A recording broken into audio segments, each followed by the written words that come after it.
காலை வேளை நாம் கர்த்தருடைய வார்த்தைகளை சிந்திக்க இருக்கிறோம். 45வது அதிகாரம் 16வது வசனத்திலிருந்து 28வது வசனம் வரைக்கும் இந்த வேத பகுதிக்கு ஒரு தலைப்பை நாம் எல்லாரும் இந்த வேத பகுதியை புரிந்து கொள்வதற்கு ஒரு தலைப்பை நான் கொடுக்க விரும்புகிறேன். மனம் கலங்குகிற பரிசுத்தவான் மறக்கப்படுவதில்லை. மனம் கலங்குகிற பரிசுத்தவான் மறக்கப்படுவதில்லை. இன்னொரு முறை கூட வாசிக்கலாமா? சொல்றேன், எல்லாரும் சேர்ந்து சொல்லலாமா? மனம் கலங்குகிற பரிசுத்தவான் மறக்கப்படுவதில்லை. த டவுன்காஸ்ட் செயின்ட் நாட் ஃபர்காட்டன் என்ற தலைப்பிலே இந்த காலையிலே நாம் இந்த வார்த்தைகளை நாம் சிந்திக்க இருக்கிறோம். மனம் கலங்குகிற பரிசுத்தவான். மனம் கலங்காத நபர்களே இல்ல. ஆனா இந்த செய்திக்கு தலைப்பு என்னன்னா, மனம் கலங்குகிற மற்றவர்கள் ஆண்டவரால் என்னன்னு எனக்கு தெரியல. ஆனால் ஒரு வார்த்தையை நான் உறுதியாய் இந்த காலை வேளை உங்கள் இருதயத்திலே பதிக்க விரும்புகிறேன். நீங்கள் பரிசுத்தவானாய் இருப்பீர்கள் என்றால், நீங்கள் தேவனுடைய பிள்ளைகளாய் இருப்பீர்கள் என்றால், உங்களுக்கும் தேவனுக்கும் சரியான உறவு இருக்கும் என்றால், நீங்கள் ஒருபோதும் தேவனால் மறக்கப்படுவதில்லை. மற்றவர்களை பத்தி எனக்கு தெரியாது, வேதம் அப்படி சொல்லல. வேதம் முழுவதும் ஆராய்ந்து பார்த்ததிலே எந்த ஒரு மனிதன் தேவனோடு கூட சரியான உறவில் இருக்கிறானோ, தேவனால் நடத்தப்படுகிறானோ, அவன் ஒருபோதும் தேவனால், அவன் சில காலங்களிலே மனம் கலங்கி இருக்கலாம், சில பயங்கள் இருக்கலாம், சில குழப்பங்கள் அவனுடைய வாழ்க்கையில வந்து செல்லலாம். ஆனால் அவன் ஒருபோதும் தேவனால் மறக்கப்படுவதில்லை. அவன் ஒருபோதும் தேவனால் மறக்கப்படுவதில்லை. அவ தேவன் நினைத்தருளினா என்ன நடக்கும்ன்றதுதான் இந்த அதிகாரத்துல நம்ம படிக்கிறோம். கர்த்தர் நம்மை நினைத்திருக்கிறார். அவர் என்ன செய்வாரா? அவர் ஒரு மனிதனை ஆசீர்வதிக்கிறார்னா அது சாதாரண காரியம் இல்லைங்க. முழு தேசமும் முழு உலகமும் பஞ்சத்தில் இருக்கும் போது யாக்கோபை தேவன் நினைத்தருளினார். முழு உலகமும் பஞ்சம். எகிப்தில் இருக்கின்ற மக்கள் கூட எப்படி ஆகாரம் வாங்கினாங்க, தானியங்களை வாங்கினார்கள் என்றால், முதல்ல தங்களுடைய நிலங்களை பார்வோனுக்கு விற்று அந்த பஞ்ச நாட்களில் ஆகாரத்தை வாங்கினார்கள். பிறகு தங்களுடைய மிருக ஜீவன்களை விற்று ஆகாரத்தை வாங்கினார்கள். பிறகு தங்களையே விற்று அந்த பஞ்ச காலத்திலே சொந்த தேசத்திலே பார்வோனிடத்திலே தானியங்களை வாங்கி அவர்கள் அந்த பஞ்சத்தை போக்கினார்கள் என்று படிக்கிறோம். ஆனால் யாக்கோபு நாட்களில் யாக்கோபுக்கும் அவருடைய பிள்ளைகளுக்கும் தேவன் எப்படி கொடுக்கிறாரு? அவங்க தானியம் வாங்க பணங்களை கொண்டு போகிறாங்க. அந்த பணங்கள் எதுல வருது? அவருடைய பேகேஜ்ல அது திரும்ப வருகிறது. இந்த அதிகாரத்துல ரொம்ப அற்புதமான காரியங்களை தேவன் மறைத்து வைத்திருக்கிறார். ஒரு மனிதன் தேவனுக்காக காத்திருப்பான் என்றால், தேவனோடு உள்ள சரியான உறவில் மாத்திரம் அவன் நிலைத்திருப்பான் என்றால், தேவன் அவனுக்காக செய்கின்ற கிரியைகளை ஒரு மனிதனும் புரிந்து கொள்ள முடியாது. ஒரு மனிதனுடைய யோசனையிலும் வெளிப்படாத காரியங்களை தேவன் செய்கிறதை இந்த 16வது வசனத்திலிருந்து நாம் படிக்கிறோம். இது கடந்த வாரத்திலே 1 to 15 வசனங்கள் நாம் அந்த செய்தியிலே 44வது அதிகாரத்தில் 45வது அதிகாரத்தின் 1 to 15 வசனங்களையும் நான் சொல்லி கடந்து சென்றேன். இந்த முதல் 15 வசனங்கள்ல யோசேப்பு தன்னுடைய சகோதரருக்கு தன்னை வெளிப்படுத்துகிறதை குறித்து நாம் படித்தோம். அது ரொம்ப ஒரு உணர்ச்சி பூர்வமான ஒரு தருணமாக இருக்கிறது. ஏனென்றால் 22 ஆண்டுகள் தன் சகோதரரை விட்டு, தன் குடும்பத்தை விட்டு வேறொரு தேசத்தை அடிமையாக கொண்டு போகப்பட்டு பல துன்பங்கள், பல சூழ்நிலைகளின் வழியாக நடத்தப்பட்டான். தன்னுடைய தகப்பனை இழந்தான். தன் தகப்பனை யோசேப்பு அதிகமாய் நேசிக்கின்றவனாக, தன் தகப்பனால் நேசிக்கப்பட்டவனாக காணப்பட்டான். ஆனால் குடும்பத்தில் நடைபெற்ற சில சூழ்நிலைகள், சில பகைகள், பொறாமைகள், சில வெறுப்புகளின் நிமித்தம் அந்நிய தேசத்துக்கு அடிமையாக விற்கப்பட்டு அந்த தேசத்துல பல பாடுகள். தன்னுடைய பெரிய 2வது மகனுக்கு சொல்கிறார், இந்த தேசத்தை சிறுமைப்பட்டிருந்த தேசத்துல தேவன் என்னை பழுக பண்ணினார் என்று சொல்கிறார். இந்த தேசத்துல ரொம்ப சிறுமைப்படுத்தப்பட்டவன்.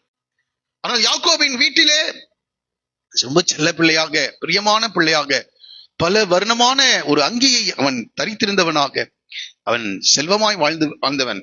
ஆனால் அந்நிய தேசத்திலே அதிகமான சிறுமைகளை அனுபவித்தவனாக அவன் காணப்படுகிறான்.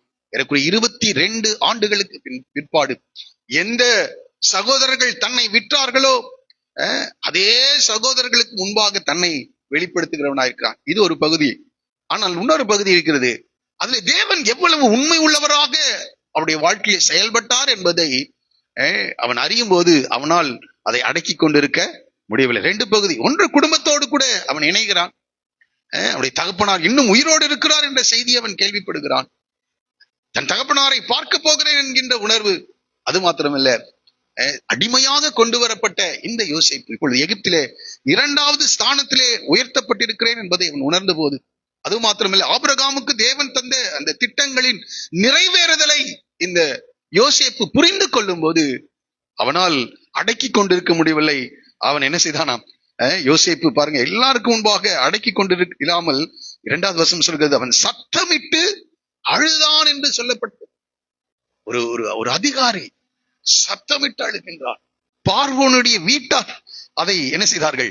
கேட்டார்கள் என்று படிக்கிறோம். அற்புதமான ஒரு சூழ்நிலை. அந்த சகோதரர்கள் எல்லாம் மறுபடி படிக்கும் போது மிக காரியங்களை புரிந்து கொள்ள முடிகிறது. அப்பொழுது அவன் சொல்லுகிறான் பாருங்க, யோசேப்பு தன் சகோதரரை பார்த்து நான் யோசேப்பு என்று சொல்லுகிறான். அந்த வார்த்தையிலிருந்து சில காரியங்களை நான் சொல்ல விரும்புகிறேன். இந்த சகோதரர்கள் அந்த எகிப்து தேசத்துக்கு தானியம் கொள்ளும்படி வரும்போது யோசேப்பு என்று அறியாமலேயே அவனிடத்துல என்ன செஞ்சிருக்காங்க? பேசிக்கொண்டு இருக்கிறார். சில கடினமான பரீட்சைகள் அங்கே யோசேப்பு வைக்கிறார். உடனே இந்த அதிகாரி யாருன்னு என்ன செஞ்சிருப்பாங்க? விசாரித்திருப்பாங்க. யாருங்க இவரு? அப்பதான் சொல்லியிருப்பாங்க, இவர் தான் இந்த தேசத்தினுடைய 2வது ஸ்தானத்தில் உயர்த்தப்பட்டிருக்கிறார். அவர் பேர் என்னங்கன்னு கேட்டிருப்பாங்களா? கேட்டிருப்பாங்க. அவர் பேர் என்னன்னு சொல்லியிருப்பாங்க. யோசேப்புன்னா சொல்லியிருப்பாங்க. ரைட் சாப்நாத் பனேயா என்று சொல்லியிருப்பார்கள். இவங்க அதை அறியவே இல்லை. அது மாத்திரமல்ல, அவர் எகிப்திய மொழியிலே அவர் என்ன செய்தார்? சகோதரர்களோடு கூட பேசிக்கொண்டு இருக்கிறார். அவங்க தெரியல. ஆனால் இந்த 2 முறை வந்த சமயங்களில் பல சூழ்நிலைகள் அவர்கள் எதிர்கொள்ளுகிறார்கள். இந்த சகோதரர்கள் எதிர்கொள்ளுகிறார். ஆனால் இந்த யோசேப்பு அவர்களை சரியாக கவனித்துக் கொண்டிருக்கிறார். இவர்கள் 2 முறை வந்த போதும் ஒரு காரியத்தை சொல்லுகிறார். நாங்கள் எல்லாரும் ஒரே தகப்பனுடைய பிள்ளைகள், 12 பிள்ளைகள் எங்களுடைய தகப்பனுக்கு. ஒருவன் என்ன செய்யறான்? எங்க அப்பாவோடு கூட இருக்கான். நாங்க 10 பேர் வந்திருக்கோம். ஒருவன் காணாமல் போனான். எப்படி சொல்றாங்க? யார்கிட்ட? யோசேப்பு கிட்ட. ஆனால் அந்த இடங்களில் எல்லாம் மறுபடியும் தன்னுடைய குடும்பத்தை குறித்து வெளிப்படுத்தும் போது இந்த யோசேப்பு என்ற வார்த்தையை அவர்கள் தவிர்க்கிறார்கள். ஒருவன் காணாமல் போனான், ஒருவன் இறந்து போனான் என்ற வார்த்தைகளை சொல்லுகிறார்கள். யோசேப்பு என்ற வார்த்தை அவங்க வாயிலிருந்து என்ன செய்ய மாட்டேன் வரல. இப்பொழுது இந்த சாப்நாத் பனேயாவுக்கு முன்பாக இந்த யோசேப்பு இந்த சகோதரர்களுக்கு முன்பாக அழும்போது அவன் சொல்லுகிறான், நான் யோசேப்பு என்று சொல்லுகிறான்.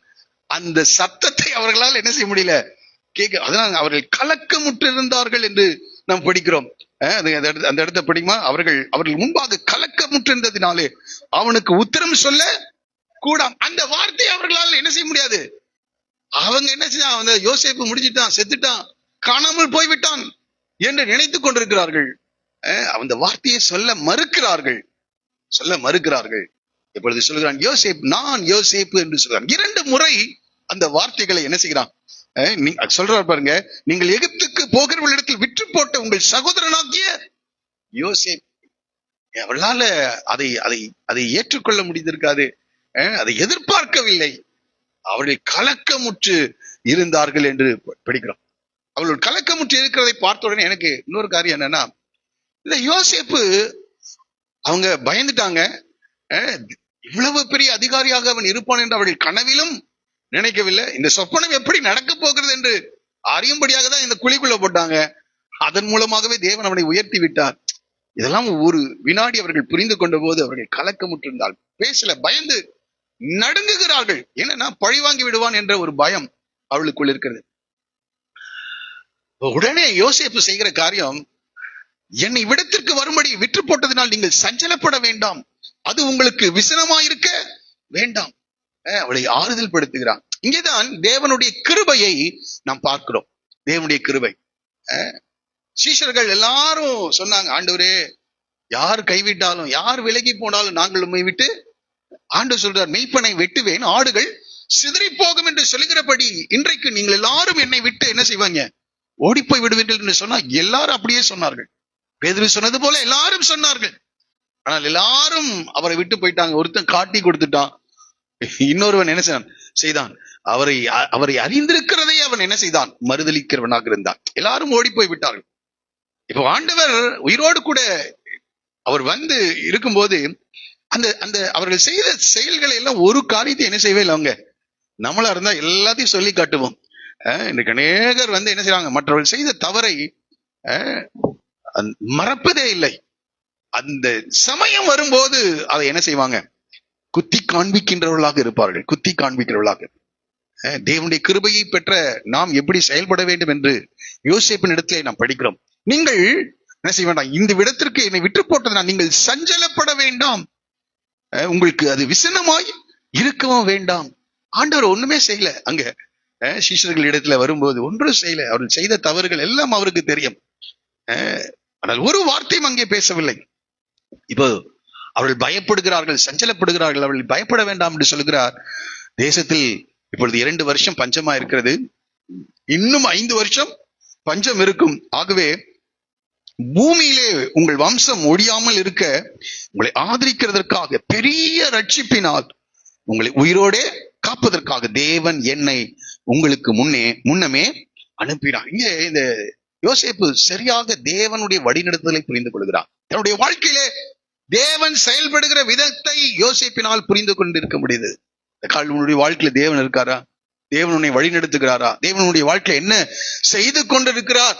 சூழ்நிலைகளுக்கு நடுவிலே நாம் அகப்படும் போது என்ன நடக்குதுன்னு நிறைய பேருக்கு என்ன செய்யறதில்லை, தெரியுது. ஆனால் தேவனோடு உள்ள சரியான உறவிலே ஒரு மனிதன் காணப்படுவான் என்றால் சொல்லுகிறான், தேவன் என்னை உங்களுக்கு முன்னே அனுப்பினார், ஆதலால் நீங்கள் அல்ல, தேவனே இவ்விடத்திற்கு அனுப்பி என்னை பார்வோனுக்கு தகப்பனாக, எகிப்து தேசம் முழுவதற்கும் அதிபதியாக, அது மாத்திரமல்ல அவர் குடும்பம் அனைத்திற்கும் கர்த்தனாகவும் வைத்தார் என்று சொல்லுகிறார். இப்படியாக அந்த யோசேப்பு தன்னை இந்த சகோதரர்களுக்கு வெளிப்பட அவர்கள் பயந்திருக்கிறார்கள், நடுங்குகிறார்கள்.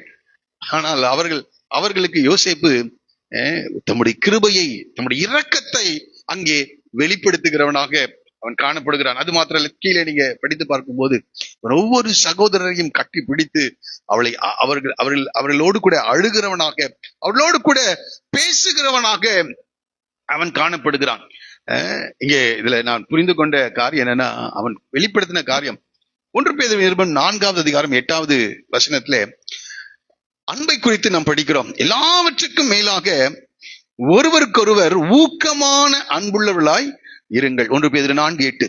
எல்லாவற்றுக்கும் மேலாக ஒருவருக்கொருவர் ஊக்கமான அன்புள்ளவர்களாயிருங்கள். அன்பு திரளான பாவங்களை என்ன செய்யுமா, மூடும். ஆமா, இன்னைக்கு நம்ம கிட்ட இந்த தேவ அன்பு இருந்ததுன்னா பாவங்களை மூடுகிறவர்களாக நாம் காணப்படுவோம். மற்றவர்களை குற்றப்படுத்தி அவர்களை வேதனைப்படுத்துகிறவர்களாக இருக்க மாட்டோம். ஆண்டவர் மாத்திரம் நம்முடைய அன்பை அவர் ஞாபகத்துல வைத்திருந்தா என்ன ஆகிறதுக்கு கொஞ்சம் யோசிப்பாங்க. ஆனா நாம் தவறுகளை அறிக்கை செய்யும் போது, தவறுகளை உணரும் போது அவர் என்ன செய்கிறார், நம்முடைய அக்கிரமங்களை எல்லாம் மன்னிக்கிறது மாத்திரம் அல்ல, அவர்களை மறக்கிறவராக இருக்கிறார். அவரை வசனம் சொல்கிறது, தன்னுடைய முதுகுக்கு பின்னாடி என்ன செய்யறாராம், சமுத்திரத்தின் ஆழத்திலே கொண்டு போய் அந்த காரியத்தை போட்டு விடுகிறார். யாரு தோண்டி எடுக்க முடியாத ஆழத்துக்கு முதுகுக்கு பின்னால் தூக்கி எழுந்து விடுகிறார் என்று சொல்லப்பட்டிருக்கு. அது மாத்திரம் இல்ல, மேற்குக்கும் கிழக்குக்கும் எவ்வளவு தூரமா அவ்வளவு தூரமாய் நம்முடைய பாவங்களை நம்மை விட்டு விலக்குகிற தேவனாய் இருக்கிறார். எவ்வளவு கிருபை நிறைந்த ஒரு தேவனாக அவர் இருக்கிறார் பாருங்க. இந்த தேவனை நாம் ஆராதிக்கின்றோம். அந்த குணாதிசயத்தை நாம் கை கொள்ளுள்ளாயிருக்கிறோம். இந்த கால உள்ள ஆண்டவருடைய பாவ மன்னிப்பை பெற்றவர்கள் மற்றவர்களுக்கு யோசேப்பு இறங்குகிறது போல இறங்குகிறவர்களாக இருக்கிறோமா? இவைகளெல்லாம் கொஞ்சம் கவனத்திலே நாம் வைப்போம். ஆகவே இந்த இடத்துல யோசேப்பு இயேசுவுக்கு முன் அடையாளமாக காரியங்களை வெளிப்படுத்துகிறவனா இருக்கிறான். சரி, கட்டம் இன்றைக்கு செய்திக்கு நேராக நாம் கடந்து வரப்போகிறோம். 16வது வசனத்திலிருந்து நாம் படிக்கும் போது பார்வோனின் தாராளமான அழைப்பு என்ற ஒரு உப தலைப்பில் நாம் அதை சிந்திக்க போறோம். பார்வோன் இந்த சகோதரர்களுக்கும், யோசேப்பின் சகோதரர்களுக்கும், யோசேப்பின் குடும்பத்தாருக்கும் தன்னுடைய தேசத்தில் வந்து அவள் தங்கி இருக்கும்படியாக ஒரு அழைப்பை அவர் கொடுக்கின்றார். இது ஒரு சாதாரண ஒரு நிலை அல்ல. இந்த பார்வோன் அன்றைய நாட்கள்ல இன்றைக்கு இருக்கிற அமெரிக்க ஐக்கிய நாடுகளுக்கு இணையாக இருந்திருக்கிறது. உலகம் முழுவதற்கும் ஒரு வல்லரசாக எகிப்து தேசம் என்ன செய்திருக்கிறது, காணப்படுகிறது. இன்றைக்கு எப்படி அமெரிக்க ஐக்கிய நாடுகளுக்கு நாம மனிதர்கள் ஜனங்கள் என்ன செய்யறாங்க, போய் எப்படியாவது அங்கே குடியேற வேண்டும் என்று விரும்புகிறார்கள். அதே போல அன்றைக்கு உலகம் முழுவதற்கும் தானியங்களை, உணவு தானியங்களை ஏற்படுத்தினவர்கள் மாத்திரல்ல, அன்றைய நாட்கள்ல எல்லா கலாச்சாரங்களிலும் சரி, அறிவிலும் சரி, அவர்கள் சிறந்து விளங்கினவர்களாக காணப்பட்டிருக்காங்க. அதற்கு இன்றைக்கு வரைக்கும் உதாரணம் அங்க இருக்கிற பிரமிடுகள், அவருடைய மருத்துவ குணம், அவருடைய அறிவு ரொம்ப ஜாஸ்தியா இருந்தது என்று சரித்திரத்திலே நாம் படிக்க முடிகிறது. ஆகவே இப்பேற்பட்ட ஒரு தேசத்திலிருந்து அந்த தேசத்தின் அதிபதி ஒரு பெரிய அழைப்பை இந்த யாக்கோபின் பிள்ளைகளுக்கு, யாக்கோபின் குடும்பத்தாருக்கு கொடுக்கின்றதை குறித்து நாம் இங்கே படிக்கிறோம். யோசேப்பின் சகோதரர்கள் வந்தார்கள் என்கிற சமாச்சாரம் பார்வோன் அரண்மனையில் பிரசித்தமான போது வாசிக்கலாம். சந்தோஷம் அடைந்தார்கள். ஃபர்ஸ்ட் என்ன அவங்களுக்கு வந்துச்சா? சந்தோஷம். மற்றவர்கள் இந்த குடும்பங்கள் இணைகிறதை நிச்சயமாக நான் அதை யோசித்து பார்த்தேன். இந்த யோசேப்பு இந்த அரண்மனையில சேவிக்கும் போது நிச்சயமாக பார்வோன் இடத்துல அவருடைய குடும்ப பின்னணியை குறித்து என்ன செய்திருக்கணும், விசாரித்திருக்க வேண்டும். நடைபெற்ற எல்லா காரியங்களையும் பார்வோன் ஏற்கனவே அறிந்து வைத்திருந்ததினாலே இப்பொழுது அவனுடைய சகோதரர்கள் வந்திருக்கிறார்கள் என்பதை அறிந்த போது பார்வோனும் அவனுடைய ஊழியக்காரரும் சந்தோஷம் அடைந்தார்கள் என்று படிக்கிறோம். அப்ப பாருங்க, பார்வோனுக்கும் மாத்திரம் அவனுடைய ஊழியக்காரருக்கும் சந்தோஷம். அப்போ அந்த தேசத்திலே அந்த அரண்மனையில சேவிக்கிற மற்ற ஊழியர்களோடு கூட அவருக்கு எப்படி இருக்குது, ஒரு நல்ல உறவு இருக்கிறது. இங்க வேலை செய்கிற படிக்கிற உங்களை பார்த்து கேட்கிறேன், உங்களுடைய வாழ்க்கையில ஒரு நல்ல காரியம் நடக்கும் போது உங்களுடைய நிறுவனங்களில் பணிபுரிகிறவர்களுக்கு அது சந்தோஷத்தை உண்டாக்குகிறதா இருக்கா? இப்ப அந்த அளவுக்கு அவர் என்ன செஞ்சிருக்கிறார், ஒரு சாட்சியான ஒரு வாழ்க்கையை அந்த அரண்மனையிலே அல்லது அவருடைய வேலை ஸ்தலத்திலே அவர் அவர் அவர் அவர் வெளிப்படுத்தி இருக்கிறார். பார்வோனுக்கு சந்தோஷம், அவனுடைய ஊழியக்காரருக்கு அவனுடைய சகோதரர்கள் வந்ததை குறித்து சந்தோஷம். அநேகருக்கு அப்படி எல்லாம் நடக்கிறது இல்லை. ஆனால் இவன் தேவனுடைய மனிதன் என்பதை அவனுடைய வேலை ஸ்தலத்திலே அவன் வெளிப்படுத்தி இருந்ததினாலே அவர்கள் சந்தோஷம் அடைந்தார்கள். இப்ப பாருங்க, பார்வோன் யோசேப்பை நோக்கி சொல்லுகிறார், நீ உன் சகோதரரோடே சொல்ல வேண்டியது என்னவென்றால், உங்கள் கழுதைகளின் மேல் பொடியேற்றிக் கொண்டு புறப்பட்டு கானான் தேசத்துக்கு போய் உங்கள் தகப்பனையும் உங்கள் குடும்பத்தாரையும் கூட்டிக் கொண்டு என்னிடத்தில் வாரு. யார் இது அழைக்கிறார்? பார்வோன் சொல்லுகிறார். எந்த கழுதைகளிலே பொதிகளை, தேவையான உணவு பதார்த்தங்களை எடுத்துக்கொண்டு போய் நீங்கள் உங்கள் குடும்பத்தாரும் என்னுடைய தேசத்துக்கு என்ன செய்யுங்க, வாருங்கள் என்று சொல்லுகிறான். அது நான் யோசித்து பார்க்கிறேன். இப்பொழுது அமெரிக்க ஜனாதிபதி உங்களுக்கு ஒரு இன்விடேஷன் கொடுத்தா எப்படி இருக்கும்? முதல்ல அமெரிக்காவுக்கு செல்வதற்கு விசா கிடைக்குமான்னு தெரியாது. அதுக்கு பல முயற்சிகளை எடுக்கின்றார்கள். உங்க பேங்க்ல பல லட்சங்கள் இருந்தாதான் என்ன செய்ய முடியும், டூரிஸ்ட் விசாவே உங்களுக்கு கொடுப்பாங்க. ஆனால் இவர்கள் சொந்தமாக அந்த தேசத்திலே வந்து தங்குவதற்கு அந்த தேசத்தின் அதிபதியாகிய பார்வோன் அவர்களை என்ன செய்கிறான், அவர்களுக்கு ஒரு அழைப்புதலை அவன் கொடுக்கின்றான், ஒரு இன்விடேஷனை கொடுக்கிறார். போய் உங்கள் தகப்பனையும் உங்கள் குடும்பத்தாரையும் கூட்டிக் கொண்டு என்னிடத்திற்கு வாருங்கள். இந்த குடும்பத்தார் ஏதோ 1-2 பேர் இல்லைங்க, 65 பேர் இருக்காங்க. ஒரு ஆள் அமெரிக்காவுக்கு விசா கிடைக்கிறதுக்கே பெரிய கஷ்டம். உங்க குடும்பம், உங்க சொந்த பந்தம் எல்லாருக்கும் விசா கொடுத்து இன்னொரு நாடுல, வளர்ந்த நாடுகளில தங்குவதற்காக அழைக்கிறார்கள் என்றால் எப்படி இருக்கும்னு யோசிச்சு பாருங்க. ஒரு சாதாரண காரியம் இல்லை. அடுத்தது பாருங்க, நான் உங்களுக்கு எகிப்து தேசத்தின் நன்மையை தருவேன் என்று சொல்லுகிறான். எகிப்து தேசத்தின் கொழுமையானவைகளை சாப்பிடுவீர்கள் என்று சொல்லுகிறார். இவங்க என்ன சாப்பிட்டு இருக்காங்க? யாக்கோபு சொல்லி அனுப்புறார், கொஞ்சம் தானியத்தை என்ன செய்யுங்க, வாங்கிட்டு வாங்க, கொஞ்சம் தானியத்தை வாங்கிட்டு வாங்க. தேசம் முழுவதும் பஞ்சம் தலைவிரித்தாடுகிறது. ஆனால் இவர் சொல்றார், எகிப்தின் நன்மையை தருவேன், தேசத்தின் கொடுமையை சாப்பிடுவேன். நீங்கள் உங்கள் குழந்தைகளுக்காகவும் உங்கள் மனைவிகளுக்காகவும் வண்டிகளை எகிப்து தேசத்திலிருந்து கொண்டு போய் அவைகளையும் உங்கள் தகப்பனுடனே ஏற்றிக்கொண்டு. ஒரு வார்த்தை இந்த அதிகாரத்துல, இந்த 46வது அதிகாரத்துல தகப்பன் தகப்பன் தகப்பன் என்ற வார்த்தை நீங்க வீட்டுல போய் எண்ணி பாருங்க. அந்த வார்த்தை வந்து கொண்டே இருக்கும். உங்கள் தட்டுமுட்டுகளை குறித்து கவலைப்பட வேண்டாம், எகிப்து தேசத்தும் உள்ள நன்மை உங்களுடையதா இருக்கும் என்று சொல்லி உனக்கு நான் இட்ட கட்டளையின் படியே செய். இது ஒரு கட்டளையாக யோசேப்புக்கு பார்வோன் சொல்லுகிறான். தன்னுடைய சொந்த குடும்பத்தை ஆதரிக்க பார்வோன் ரொம்ப சந்தோஷமாக ஒரு அழைப்பை கொடுக்கின்றவனாக இருக்கிறான். இதுல நாம கவனிக்க வேண்டிய ஒரு காரியம் என்னன்னா, இது ஒரு சாதாரண ஒரு சூழ்நிலை அல்ல. தேவன் எவ்வாறு செயல்படுகிறார் என்பதை நாம் இங்கே புரிந்து கொள்கிறோம். ஆபிரகாம் கிட்ட ஆண்டவர் சொல்றார், தங்களதல்லாத அந்நிய தேசத்துல உடைய சந்ததியார் என்ன செய்வாங்க, 400 வருஷம் இருப்பாங்கன்னு சொல்லியிருக்கிறார். அந்த சூழ்நிலையை கர்த்தர் எவ்வாறு நிறைவேற்றுகிறார் என்பதை நான் இங்கே கவனிக்க விரும்புகிறேன். ஆண்டவர் பார்வோனுடைய இருதயத்திலே பேசுகிறார்.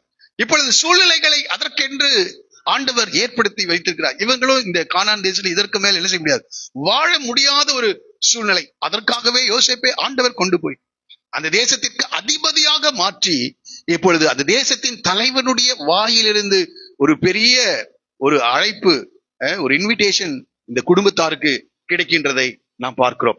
ஆகவே இந்த இந்த இந்த இந்த இந்த இந்த இந்த காரியத்துல பார்வோனுடைய அழைப்பு என்ற நிலையில் அதை நாம் படிக்கிறோம். அடுத்ததாக யோசேப்பு 21வது வசனத்திலிருந்து 24வது வசனம் வரைக்கும் உள்ள பகுதியிலே இந்த சகோதரரை தங்களுடைய தேசத்திற்கு அல்லது கானான் தேசத்துக்கு அனுப்பி தன்னுடைய தகப்பனையும் குடும்பத்தினரையும் அழைத்து வரும்படியாக பேசுகின்ற காரியங்களை 21லிருந்து 24 வரைக்கும் நாம் படிக்கிறோம். இஸ்ரவேலின் குமாரர் அப்படியே செய்தார்கள். அப்படின்னு என்ன அர்த்தம்? அந்த ராஜாவினுடைய பார்வோனுடைய அழைப்பை அவர்கள் என்ன செய்யறாங்க, ஏற்றுக்கொள்கிறார். அப்படியே செய்தார்கள். யோசேப்பு பார்வோனுடைய கட்டளையின்படியே அவர்களுக்கு வண்டிகளை கொடுத்ததும் அன்றி, எதுக்கு, தகப்பனையும் அவருடைய குடும்பத்தார் அனைவரையும் ஏற்றிக்கொண்டு வரும்படி வண்டிகளை கொடுத்ததும் அன்றி வழிக்கு ஆகாரத்தையும் அவர்களில் ஒவ்வொருவனுக்கு மாற்று வஸ்திரங்களையும் கொடுத்தான். ஏன்னா வஸ்திரத்தை கிழிச்சிட்டு அழுதாங்க. பென்யமீன் சாக்குல அந்த அந்த பாத்திரம் இருக்க, வெள்ளி பாத்திரம் இருக்கிறது என்பதை அறிந்த உடனே அவள் என்ன செய்யறான், வஸ்திரங்களை கிழித்து, இப்போ கிழிந்த வஸ்திரத்தோடு இருக்காங்க. யோசேப்பு என்ன செய்கிறார், அவர்களுக்கு வஸ்திரங்களை கொடுத்தான். பென்யமீனுக்கோ 300 வெள்ளிக்காசையும் 5 மாற்று வஸ்திரங்களையும் அவனுக்கு என்ன செய்தானா, கொடுத்தான். எவ்வளவு வெள்ளிக்காசு கொடுத்திருக்காரு கவனிங்க. 300 வெள்ளிக்காசை பென்யமீனுக்கு கொடுக்கிறான். இந்த 300 வெள்ளிக்காசை குறித்து யோசித்த 300 தாலந்து வெள்ளிக்காசு என்று சொல்லப்பட்டிருக்கிறது. அதை குறித்து நான் சர்ச் பண்ணி பார்த்ததுல 3 கிலோ 175 கிராமா, எவ்வளவு கிலோ வெள்ளி கொடுத்திருக்காருங்க, 3 கிலோ 175 கிராம் வெள்ளியை கொடுத்திருக்கிறார். நேற்றைய மதிப்பின்படி 1 கிலோ வெள்ளியினுடைய விலை 1,72,000 ரூபாய். 1,72,000 ரூபாய். இப்போ இதை கால்குலேட் பண்ணி பார்த்தா 5,46,100 ரூபாயை யாருக்கு கொடுத்திருக்கா, பென்யமீனுக்கு. கொஞ்சம் யோசிச்சு பாருங்க, சும்மா காரணம் இல்லாம அவர் கொடுக்க மாட்டார். 5,46,100 ரூபாயை இன்றைய மதிப்பு, நேற்றைய மதிப்புல பென்யமீனுக்கு கொடுக்கின்றார். கொஞ்சம் அதை யோசிச்சு பார்த்தேன். தன்னுடைய சகோதரர்கள் எல்லாரும் வெறும் 20 வெள்ளிக்காசுக்காக இந்த யோசேப்பை இவர்கள் என்ன செய்தாங்க, விட்டான். நன்றாய் புரிந்து கொள்ளுங்கள். இப்பொழுது பென்யமீன் தன் தகப்பனுக்கு பிரியமான பிள்ளையா இருக்கிறான். தகப்பனுடைய உயிரும் பென்யமீனுடைய உயிரும் என்ன செய்ய இணைந்து இருக்கிறது. பென்யமீன் வரவில்லை என்று சொன்னாலே தகப்பன் என்ன செஞ்சிடுவார், இறந்தே போயிடுவார். தகப்பனுக்கு பிரியமான பிள்ளையா இருக்கிறான். ஒரு காலத்துல யோசேப்பு பிரியமான பிள்ளையா இருந்தா, அந்த பிரியமான பிள்ளைய வெறும் 20 வெள்ளிக்காசுக்காக இவர்கள் என்ன செய்தாங்க, விற்று போட்டாங்க. அதே போலதான் இயேசு கிறிஸ்து தேவனுக்கு பிரியமான குமாரனா இருந்தார். ஆனால் அவருக்கு விலை, எவ்வளவு விலை நிர்ணயித்தாங்க, வெறும் 30 வெள்ளிக்காசுக்காக இந்த யூதாஸ் காரியோத் அவனை காட்டி கொடுத்தான். அப்போ என்ன சொல்ல வராரு யோசேப்புனா, தகப்பன் நேசிக்கிற இந்த பிள்ளையாகி இந்த பென்யமீன் விலையேற பெற்றவன். அவன் யாருங்க, அவன் விலையேற பெற்றவன். தன் தகப்பனை நேசிக்கிற வண்ணமாக அவனுக்கு 300 வெள்ளிக்காசு கொடுத்த. அதே போலதான் நான் சொல்லுகிறேன், பிதாவாகி தேவன் தமது குமாரனாகி இயேசுவை அவர் நேசிக்கிறவராக, இவரை நேசகுமாரன் என்று சொல்லுகிறார். நீங்கள் அவரை எவ்வளவாய் கனப்படுத்துகிறீர்கள், அவர் உங்களுக்கு எவ்வளவு விலையேற பெற்றவராக இருக்கிறார். ஏதாவது ஒரு காசுல, ஏதாவது ஒரு காரியத்துல அவரை நிர்ணயித்த முடியுமா? அவர் எல்லா கணத்திற்கும், எல்லா மகிமைக்கும், எல்லா காணிக்கைகளுக்கும், துதிகளுக்கும், ஸ்தோத்திரங்களுக்கும் அவர் ஒருவரே பாத்திரராயிருக்கிறார். இங்கே நான் புரிந்து கொண்ட காரியம் அதுதான். 300 வெள்ளிக்காசை கொடுக்கின்றார். அதாவது என்ன சொல்ல வர்றாருன்னா, நான் புரிந்து கொண்டது, அவன் விலை மதிக்க முடியாதவனாக அவன் காணப்படுறான். காரணம், தன் தகப்பன் நேசிக்கிற ஒரு குமார், விலை மதிக்க முடியாத ஒரு மனிதனாயிருக்கிறான். நாம் எல்லாருமே ஆண்டவருக்கு விலை மதிக்க முடியாதவர்கள் தான். ஆகவே சகோதரன் மேல் நாம் எவ்வளவு அன்புள்ளவர்களாக நாம் காணப்படுகிறோம். தான் தாய் பெற்ற சகோதரனை அவன் பார்த்த போது சொல்லுங்களேன், அவன் இருதயம் பொங்கினது. ஆனா இப்ப நாம தாய் பெற்ற பிள்ளைகளை பார்க்கும் போது ஒரே குடும்பத்துல பிறந்தவங்க, ஆனா இப்ப பார்க்கும்போது வேதனை என்ன செய்யுது? உங்களுடைய வாழ்க்கையை கொஞ்சம் சரிப்படுத்துங்க. உங்களுடைய வாழ்க்கையை உங்களுடைய தாய் பெற்ற குமாரை உன் தகப்பனுடைய உன்னோடு கூட பெற்ற உடைய சகோதர சகோதரிகளை பார்க்கும் போது உங்கள் இருதயம் துடிக்குதா? 300 வெள்ளி பணத்தை 5,46,100 ரூபாயை கொடுக்கிறான். அது மாத்திரம் இல்ல, 5 மாற்று வஸ்திரங்களை என்ன செய்யறான்? கொடுக்கின்றான். இத நீங்க பிடிக்கும் போது அவர்கள் ஏற்கனவே அந்த அவர்களோடு கூட முதல் விசை அவர்கள் வரும்போது, மன்னிக்கணும், 2வது விசை வரும்போது மூத்தவனிலிருந்து இளையவன் வரைக்கும் எல்லாரையும் உட்கார வைத்து ஆகாரம் கொடுக்கின்றார். அப்ப கூட இந்த யோசேப்பு செய்த காரியம் என்னன்னா, எல்லாருக்கும் ஆகாரத்தை அனுப்பினான். ஆனால் இந்த பென்யமீனுக்கு கொடுக்கும் போது 5 மடங்கு அதிகமாக ஆகாரத்தை கொடுக்கின்றான். எவ்வளவு மடங்குங்க? இப்போ 5 மாற்று வஸ்திரங்களை யாருக்கு கொடுக்கிறா? ஆமா, அதான் அவன் சிறப்பானவன். ஏன்னா தகப்பன் நேசிக்கிற ஒரு பிள்ளையாக இருக்கின்றான். ஒரு காலத்திலே தகப்பன் யோசேப்பை நேசித்த போது அதை அதை அதை புரிந்து கொள்ள முடியாமல், அதை விரும்பாமல் இந்த யோசேப்பை மற்றவர்கள் பகைத்தார்கள். யோசேப்பை பகைத்தார். என்னை கேட்கிறாரு, யாராவது நாம் அப்படி இருக்கிறோமா? மற்றவர்களுக்கு சில சிறப்பான அந்தஸ்துகள் கிடைக்கும் போது, சில நன்மைகளை நாம் பெற்றிடாத சில நன்மைகளை, நாம் அனுபவிக்காத சில நன்மைகளை, நாம் விரும்புகிற நன்மைகளை நாம் அனுபவிக்காமல் இருக்கும்போது, மற்றவர்கள் அதை அனுபவிக்கும் போது பொறாமைப்படுகிறோமா, அல்லது அதற்கு பதிலாக அவர்கள் நிமித்தம் தேவனை துதிக்கிறோமா, ஸ்தோத்தரிக்கிறோமா என்பதை தயவு செய்து யோசித்து பாருங்கள். இதெல்லாம் யோசிப்புடைய வாழ்க்கையிலே காணப்படுகிறது. அது மாத்திரம் இல்ல, அவர்களுக்கு 5 மாற்று வஸ்திரங்களையும் கொடுத்தான். அப்படியே தன் தகப்பனுக்கு 10 கழுதைகளின் மேல் எகிப்தின் உச்சிதமான பதார்த்தங்களும் 10 கழுதைகளை 10 கோழிக்கை கழுதைகளின் மேல் தன் தகப்பனுக்கு தானியமும் அப்பமும் மற்ற தின்பண்டங்களும் ஏற்றி என்ன செய்கிறான்? அனுப்புகிறான். என்னென்ன கொடுக்க முடியுமோ அதெல்லாவற்றையும் ஏற்றி அனுப்பு. ஆனால் அந்த தேசத்தை சுற்றிலும் என்ன இருக்குதுங்க? பஞ்சம். அதான் நான் சொல்றேன், மனம் கலங்குகிற பரிசுத்தவான் ஒருபோதும் என்ன செய்கிறது இல்லை? தேவனால் மறக்கப்படுவதில்லை. அவன் வேதனைகளை அனுபவித்துக் கொண்டிருக்கிறான், ஆனால் தேவனால் அவன் மறக்கப்படுவதில்லை. தேவன் தம்முடைய உடன்படிக்கையிலே அவர் உண்மை உள்ள தேவனாக அவர் காணப்படுகின்றார். இந்த வார்த்தைகள் எல்லாம் நம்ம புரிந்து கொள்ளும் போது தேவன் எவ்வளவு நல்லவராக அவர் காணப்படுகிறார் என்பதை நாம் புரிந்துப்போம். 24வது வசனத்தை வாசிங்க. இப்ப அடுத்தது சொல்றாரு, இதெல்லாம் கொடுத்து அனுப்பும் போது சொல்றாரு, நீங்க போற வழியில என்ன செஞ்சிடாதீங்க, சண்டை பண்ணி கொள்ளாதிருங்கள் என்று தன் சகோதரருக்கு சொல்லி அனுப்பினான். ஏன் இதை சொல்லி அனுப்புறாருன்னா, ஏற்கனவே இந்த சிமியோனை கட்டி, சிமியோனு மற்றவர்களும் 10 பேர் வந்தாங்களே தானியம் கொள்ளும்படி வரும்போது, அவங்க 3 நாள் யோசேப்பு சிறைச்சாலை என்ன செஞ்சிட்டார்? வைத்து விட்டார். இப்போ சிறைச்சாலையில இருந்து அவங்க 10 பேரும் வர்றாங்க. இப்போ ரூபன் அவர்களை பார்த்து சொல்லுகிறான் 42:22. அப்பொழுது ரூபன் அவர்களை பார்த்து, இளைஞனுக்கு விரோதமாய் பாவம் செய்யாதிருங்கள் என்று நான் உங்களுக்கு சொல்லவில்லையா? நீங்கள் கேளாமல் போனீர்கள். இப்பொழுது இதோ அவன் இரத்தப்பழி நம்மிடத்தில் வாங்கப்படுகிறது என்றான். கொஞ்சம் யோசிச்சு பாருங்க. இப்ப அதுக்குள்ள என்ன வந்துருச்சு இவங்களுக்குள்ள? இந்த யோசேப்பை நீங்க வித்த அந்த பழிபாவம் தான் இப்ப என்ன இருக்கு? நமக்கு நிகழ்ந்து கொண்டிருக்கிறது. அந்த காரியத்தை தேவன் பழிவாங்கி கொண்டிருக்கிறார் என்பதை அவர்கள் நினைத்து ஒருத்தரோடு ஒருத்தர் பேச ஆரம்பிக்கின்றார்கள். இப்போ கொஞ்சம் யோசிச்சு பாருங்க. இப்போ யோசேப்பு அதிபதியா இருக்கிறான் என்பதை அவர்கள் அறிந்து கொண்டார்கள். இப்போ இவ்வளவு நாள் யாக்கோபினிடத்துல என்ன சொல்லியிருக்காங்க? யோசேப்பு அவன் எங்க போனான்னு தெரியல, இது அந்த யோசேப்புடைய வஸ்திரமான்னு சொல்லி அது யாக்கோபு இடத்துல காண்பித்து, யோசேப்பு செத்து போயிருப்பான், உள்ளது மிருகத்தினால் அடிக்கப்பட்டு அவன் பீருண்டு போயிருப்பான் என்பதை நம்ப வைத்திருக்கின்றார்கள். இப்ப போனா என்ன செய்யணும்? யாக்கோவுக்கு உண்மையை, தகப்பனுக்கு உண்மையை சொல்ல வேண்டும். இவங்க 10 பேர் இருந்தா கூட போயிட்டு திரும்பி வராம இருப்பாங்க. கூட யார் இருக்கா? பென்யமீன் இருக்கா. இப்ப போனா எல்லா கதையும் என்ன செஞ்சிருவான்? ஏன்னா அப்பாவுக்கு பிரியமான பிள்ளை, நடந்த எல்லா சம்பவங்களையும் என்ன செஞ்சிருவான்? இந்த பென்யமீன் அப்பா கிட்ட ஒன்று விடாமல் காரியங்கள் எல்லாவற்றையும் ஆரம்பத்திலிருந்து நடைபெற்றது எல்லாவற்றையும் சொல்லிவிடுவான். இப்போ இவங்களுக்கு மன்னிப்பு கொடுத்தாலும் அந்த மனசாட்சி, குற்ற மனசாட்சி என்ன செஞ்சுட்டே இருக்கும், உறுத்தி கொண்டே இருக்கும். இப்ப வழியில போகும்போது எப்படி இதை ரிவீல் பண்றது என்பது அவர்களுக்கு ஒரு பெரிய கஷ்டம். ஆகவேதான் சொல்லுகிறார், நீங்கள் என்ன செய்ய வேண்டாம், சகோதரரை பார்த்து நீங்கள் போகும் வழியில் சண்டை பண்ணி கொள்ளாதிருங்கள் என்று அவன் தன் சகோதரருக்கு சொல்லி அனுப்பினான். பாருங்க எவ்வளவு ஒரு இரக்கமுடையவனாக. நீங்க பயப்படாதீங்க, நீங்க வேதனைப்பட வேண்டாம் என்று சொல்லுகிறான். அதை இதை பாருங்க, இந்த இந்த இந்த சம்பவங்கள் எல்லாவற்றிலேயும் இந்த யோசேப்பு தன் சகோதரரை ஆறுதல் படுத்துகிறவனாக அவன் காணப்படுகிறான்.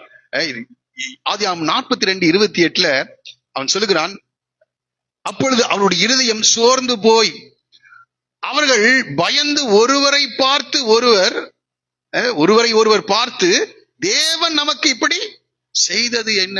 அப்போ அவங்க சோர்ந்து போயிருக்காங்கன்னா நடைபெறுகிற சூழ்நிலைகள் ரொம்ப கஷ்டமா இருக்கு. 44:13 அவர்கள் தங்கள் வஸ்திரங்களை கிழித்து கொண்டு என்று நாம் படிக்கிறோம்.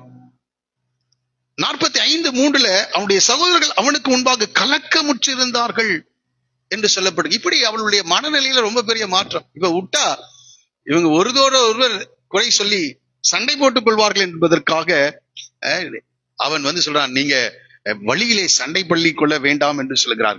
45:5 என்னை இவ்விடத்தில் வரும்படி விட்டு போட்டதினால் நீங்கள் சஞ்சலப்பட வேண்டாம் என்று சொல்கிறார்.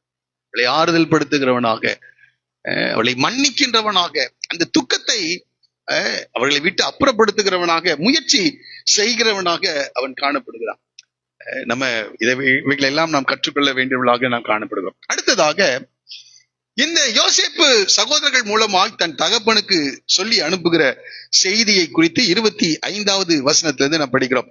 வாசிக்கலாமா? 25வது வசனத்தை படிங்க. அவர்கள் யாக்கோபினிடத்தில் வந்து, கொஞ்சம் இந்த இடத்துல இப்போ யாக்கோபு எந்த மனநிலையில் இருக்கிறார் கொஞ்சம் யோசிச்சு பாருங்க. பென்யமீனை கூட்டிட்டு போயிருக்காங்க. சிமியோன் ஏற்கனவே அங்க காவல் வைக்கப்பட்டிருக்கிறார். யோசேப்பும் இல்லை. இப்ப போற இடத்துல என்ன சம்பவங்கள் நடைபெறும் என்பதை அறியாமல் இந்த யாக்கோபு துடித்துக் கொண்டிருக்கிறார். இந்த இடத்துல இந்த சகோதரர்கள் நற்செய்தி கொண்டு போய் சேர்க்கிறார்கள். தகப்பனிடத்துக்கு பிள்ளைகள் என்ன செய்யறாங்க, நற்செய்தி, ஒரு பெரிய சந்தோஷமான செய்தியை கொண்டு வருகிறார். ஆனால் இவங்க வாழ்க்கையில இந்த நற்செய்தி ஒரு விசை கூட அவங்க தகப்பனுக்கு சொன்னதில்லை. எப்போ அவங்க வெளியில இருந்து வர்றாங்களோ அப்பொழுது எல்லாம் துர்ச்செய்தியை தான் என்ன செஞ்சிருக்காங்க, சொல்லியிருக்காங்க. ஒரு நாள் திடீரென்று 10 சகோதரர்கள் வந்து ஒரு துணியை காட்டிட்டு சொன்னாங்க, இது உம்முடைய குமாரனாகிய யோசேப்பின் வஸ்திரமா? அந்த செய்தியை கேட்ட உடனே யாக்கோபு தன் வஸ்திரங்களை கிழித்து கொண்டு அவன் ஆறுதலுக்கு இடம் கொடாமல் அழுது கொண்டே இருந்தான். இப்போ இந்த யாக்கோபுக்கு எப்போ இந்த பிள்ளைகள் வெளியே போனாலும் திரும்பி வரும்போது என்ன செய்தியை கொண்டு வருவார்கள் என்று தெரியல. இப்ப பஞ்சம் வந்துருச்சு, தானியம் வாங்க அனுப்புனா வந்து சொல்றாங்க, சிமியோன் அங்க என்ன செய்யறான், காவலில் இருக்கிறான். சிமியோன் காவலில் இருக்கிறான். ஒரு துர்ச்செய்தியை சொல்லுகிறார். திரும்பவும் உங்களை தானியம் வாங்குவதற்காக அனுப்புவதற்கு சொன்னா சொல்றான், நாங்கள் பென்யமீன் வராமல் நாங்கள் என்ன செய்ய மாட்டோம், போக மாட்டோம். இப்படி அவளுடைய வாயிலிருந்து ஒரு நல்ல செய்தியே யாக்கோபுக்கு என்ன செய்யல. ஆகவே இப்போ வரும்போது என்ன செய்தியை கொண்டு வருவார்கள் என்று தானியம் முதல் முறை வாங்கிட்டு வந்த போது பாக்குறாங்க, அவருடைய அந்த தானிய பையில அவர்கள் கொண்டு போன பணங்கள் அதுல என்ன செய்து இருக்கிறது. இப்படி இந்த சகோதரர்களால் அல்லது இந்த பிள்ளைகளால் அவன் ஒரு வேதனையை அனுபவிக்கின்றவனாக அவன் காணப்படுகிறான். வேதனை. ஆனால் இப்பொழுது ஒரு நற்செய்தியை என்ன செய்யறாங்க, கொண்டு வருகிறார்கள். சாதாரண செய்தி அல்ல. இங்க பாருங்க, அந்த இடத்தை வாசிக்கலாமா? தேசத்தில் தன் தகப்பனாரிடத்தில் வந்து 26வது வசனம், யோசேப்பு உயிரோடு இருக்கிறான். ஃபர்ஸ்ட் யோசேப்புன்ற வார்த்தைய சகோதரர்கள் கேட்டாங்க. அவங்க கலக்கம் உற்றவர்களாக ஒன்னும் பேச்சு அவர்களுக்கு என்ன செய்யல, வரல. ஒரு பெரிய ஒரு நற்செய்தியை இங்கே யாக்கோபிடத்திலே அவர்கள் கொண்டு வருகிறவர்களாக இருக்கிறான். அதுதான் இந்த இடத்துல நான் சொல்ல வேண்டிய காரியம் என்னன்னா, மனம் கலங்குகிற பரிசுத்தவான் என்ன செய்யறதில்லை, மறக்கப்படுவதில்லை. மனம் கலங்கி இருக்கிற பரிசுத்தவான். இந்த யாக்கோபு ஏறக்குறைய இந்த காரியங்களை படித்து பார்த்தா தன்னுடைய 77வது வயதிலிருந்து 130 வயது வரைக்கும் ஏறக்குறைய 53 ஆண்டுகள் வாழ்க்கையில நடந்ததெல்லாம் எதிரான சூழ்நிலைகள் தான். எத்தனை ஆண்டுகள்ங்க? 53. அந்த காரியத்தை புரிந்து கொள்ள, 77வது வயதிலே தன்னுடைய வீட்டை விட்டு அவன் லாபான் வீட்டுக்கு போகிறான். 77வது வயது. கொஞ்சம் யோசிச்சு பாருங்க. இந்த சம்பவத்தை எல்லாம் சொல்றேன். இவ்வளவு பிரச்சனைகளை யாராவது நாம ஃபேஸ் பண்ணியிருந்தானா செத்து போயிருப்போம். அவ்வளவு வேதனைகள். ஆரம்பத்துல தன் சொந்த சகோதரனாகிய ஏசாவை வஞ்சித்து தன் தகப்பனை ஏமாற்றி திருட்டளவாக இந்த யாக்கோபு ஆசீர்வாதத்தை பெற்றுக்கொண்டான். அது நிமித்தம் குடும்பத்துல பிரச்சனை வருகிறது. பாருங்க, எந்த பிரச்சனைக்கும் வேறு என்னவா இருக்குது? பாவமா இருக்கிறது. அது நிமித்தம் தன் தேசத்தை விட்டு, தன் குடும்பத்தை விட்டு, தன் உறவுகளை விட்டு அவன் லாபான் வீட்டுக்கு கடந்து செல்கிறாரு. அங்க 7 வருஷம் ரொம்ப நல்லா தான் இருந்தது. 7வது வருட முடிவில எதற்காக 7 வருடம் வேலை செஞ்சானோ அதை லாபான் என்ன செய்கிறான்? ஏமாற்றுகிறான். அடுத்தது 14 ஆண்டுகள் ராகேலுக்காகவும் லேயாளுக்காகவும் அவன் வேலை செய்கிறவனாயிருக்கிறான். அடுத்த 6 ஆண்டுகள் 10 முறை சம்பளத்தை மாற்றப்பட்டு அந்த பனியிலும் வெயிலிலும் அவன் ஆடுகளை மேய்க்கின்றவனாக அவன் காணப்படுகிறான். பாருங்க, அந்நிய தேசத்துல உறவுகளை விட்டு இழந்து, தன்னுடைய குடும்பத்தை விட்டு இழந்து வேறொரு தேசத்துல, அது ஆரம்பத்துல உறவுகள் சரியா இருக்குது, ஆனா போக போக அந்த உறவுகள்ல பிரச்சனை வருகிறது. மிக வேதனைப்படுகின்றான். இந்த யாக்கோபு அனுபவித்த பாடுகளை குறித்து யோசித்து பார்த்தா ரொம்ப ஆச்சரியமா இருக்குது, வேதனையாக இருக்கிறது. இவ்வளவு பாடுகளை, அதான் சொல்றேன், மனம் கலங்குகிற பரிசுத்தவான். இங்கே இந்த ஆரம்பத்துல தன் சகோதரனுக்கு விரோதமாக செய்ததினால் சில தவறுகளை நிமித்தம் சில பாடுகளை அவன் அனுபவித்தாலும், அதற்கு பிறகு வருகிற காரியத்தை எல்லாம் பாத்தீங்கன்னா ரொம்ப வேதனையா இருக்கு. அவன் திரும்பி வந்து தன் சகோதரனோடு கூட ஒப்புரவாகிறான். அங்கேயும் சில பிரச்சனைகள் இருக்குது, ஒப்புரவாகிறான். அந்த தவறை சரிப்படுத்தி விடுகிறான். ஆனாலும் அவனுடைய வாழ்க்கையிலே பல பிரச்சனைகள் வருகிறது, பல பிரச்சனைகள். சிமியோனும் லேவியும் செய்ததை நாம் அறிந்திருக்கிறோம். சீகேம் ஊர்களுக்கு அவன் கடந்து சென்று பட்டயத்தை எடுத்துக்கொண்டு அங்க இருக்கிற எல்லா ஆண் மக்களையும் வெட்டி பெரிய பிரச்சனைய பண்ணிடுறாங்க. யாக்கோபு சொல்கிறார், நீங்கள் என் வாசனையை கெடுத்து போட்டீர்கள் என்று சொல்றாங்க. நீங்கள் என் வாசனையை கெடுத்து போட்டீர்கள். என்னை கேட்கிறார், ரொம்ப பயம். அதற்கு பிறகு ராகேலுடைய மரணம், தான் அதிகமாய் நேசித்த ராகேலுடைய மரணம். அது மாத்திரம், ராகேல் மரணம் அடைந்த பிறகு ரூபன் செய்த பெரிய அநியாயம்.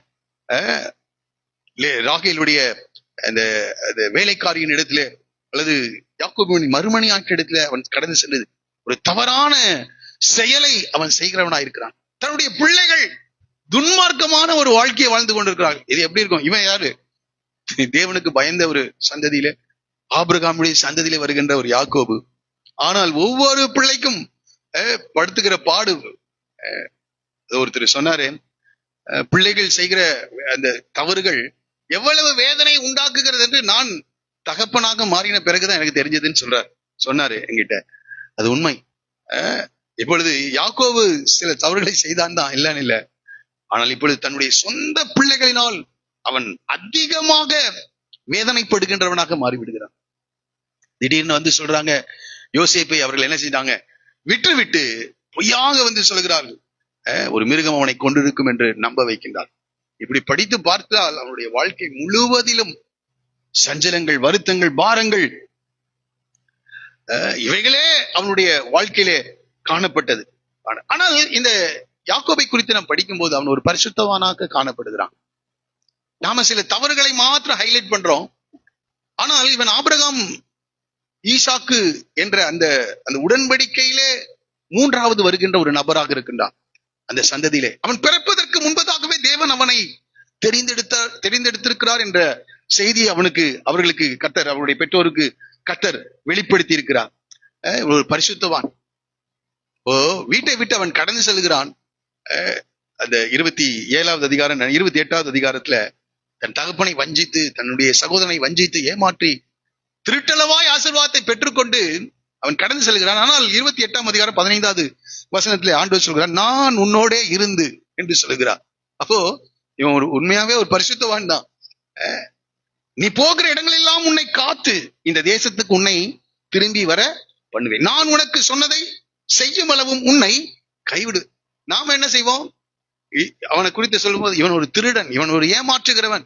ஆனால் ஆண்டவருடைய பார்வையிலே சில தவறுகள், குறைவுகள், குற்றங்கள் அவருடைய வாழ்க்கையில் இருந்தாலும் தேவனுடைய பார்வையிலே அவன் தேவனால் தெரிந்து கொள்ளப்பட்டவன். பேதுருவை அவர் பார்க்கும்போது சொல்லுகிறார், சீமோனே, இனி உன் பெயர் சீமோன்ல கேபா எனப்படுவா என்று சொல்லுகிறார். ஆண்டவர் நம்மை பார்ப்பதற்கும் மனிதர்கள் நம்மை பார்ப்பதற்கும் வித்தியாசம் இருக்கு. ஆண்டவர் நம்முடைய எதிர்காலத்தை பார்க்கிறார். நாம் என்னவாய் மாறப்போகிறோம் என்பதை அவர் அறிந்திருக்கிறவராய் இருக்கிறார். ஆகவேதான் இந்த இடத்துல நான் சொல்லுகிறேன், அவன் ஒரு பரிசுத்தவானாக தான் இருக்கிறான். சில தவறுகள் அவருடைய வாழ்க்கையில வந்தது, குறைவுகள் வந்தது உண்மைதான். ஆண்டவர் அதை சரிப்படுத்த அவர் உண்மை உள்ளவராய் இருக்கிறார்.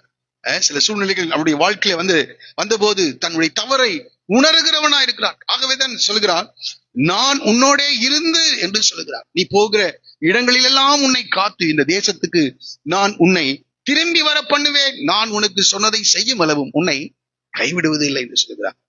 அவன் ஒரு பரிசுத்தவானதான் இருக்கான். சில தவறுகள் இருந்தது, அதை எல்லாவற்றையும் கர்த்தர் பல சூழ்நிலைகளின் வழியாக கர்த்தர் அவனை நடத்தி கொண்டு போன போது அவன் தன்னுடைய தவறுகளை சரிப்படுத்துகிறவனா இருக்க. இந்த கால வேளையில தவறு செஞ்சு சூழ்நிலையில நடத்தப்பட்டுதான் சரிப்படுத்தணும்னு இல்ல, வசனத்தை கேட்டு கூட என்ன செய்யலாம், சரியாகலாம். வசனத்தை இதுக்குதான் இந்த சரித்திரத்தை எழுதி வைத்திருக்கிறார்கள். அதுக்குதான் இந்த சரித்திரத்தை எழுதி வைத்திருக்கிறார். கடந்த வாரத்திலே ஒரு இடத்துல நான் கர்த்தருடைய வார்த்தைகளை கொடுத்து கொண்டிருந்தேன். அந்த செய்தி முடிந்த உடனே ஒரு சகோதரி வந்தார்கள். நீங்கள் சொன்ன அத்தனையும் என்னுடைய குடும்பத்தில் நிகழ்ந்தது என்று சொல்கிறார். அவள் தேவனை அறிந்தவர்கள், ஊழியம் செய்கிறவர்கள். ஆனால் வசனத்தை அறியாததினாலே சில செய்த தவறுகள், நான் வசனத்தை மாத்திரம் தான் பேசினேன். அந்த சூழ்நிலையை, அந்த சம்பவத்தை மாத்திரம் பேசிக்கொண்டு என்னுடைய கிளாஸை முடிச்சேன். உடனே வந்து சொல்லுவாங்க, இது அப்படியே டிட்டோவா என்னுடைய குடும்பத்திலே நிகழ்ந்தது என்று சொன்னார்கள். நான் அதிர்ந்து போனேன். இன்றைக்கும் இந்த வேத வசனம் ஒருவேளை கதையாக, ஒருவேளை நீங்கள் ஒரு சரித்திரமாக, ஏதோ ஒரு குடும்பத்தில் நிகழ்ந்த ஒரு சம்பவமாக நீங்கள் பார்த்து கொண்டிருக்கலாம்.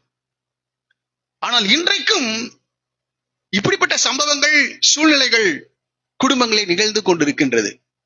தேவன் தம்மால் தெரிந்து கொள்ளப்படவர்களை உருவாக்குகிறவராக இருக்கிறார் என்றான். அதிர்ந்து போனேன். அந்த அம்மா வந்து சொன்னான், டிட்டோவா என்னுடைய வாழ்க்கையில எங்கள் குடும்பத்தில் இதே காரியங்கள் நிகழ்ந்தது. இன்னைக்கு வருகிற வரைக்கும் ஏன் இந்த காரியங்கள் என்னுடைய வாழ்க்கையில நிகழ்ந்தது, குடும்பத்திலே நிகழ்ந்தது என்று ஒரு கேள்வியோடு இன்றைக்கு வந்திருந்தேன்.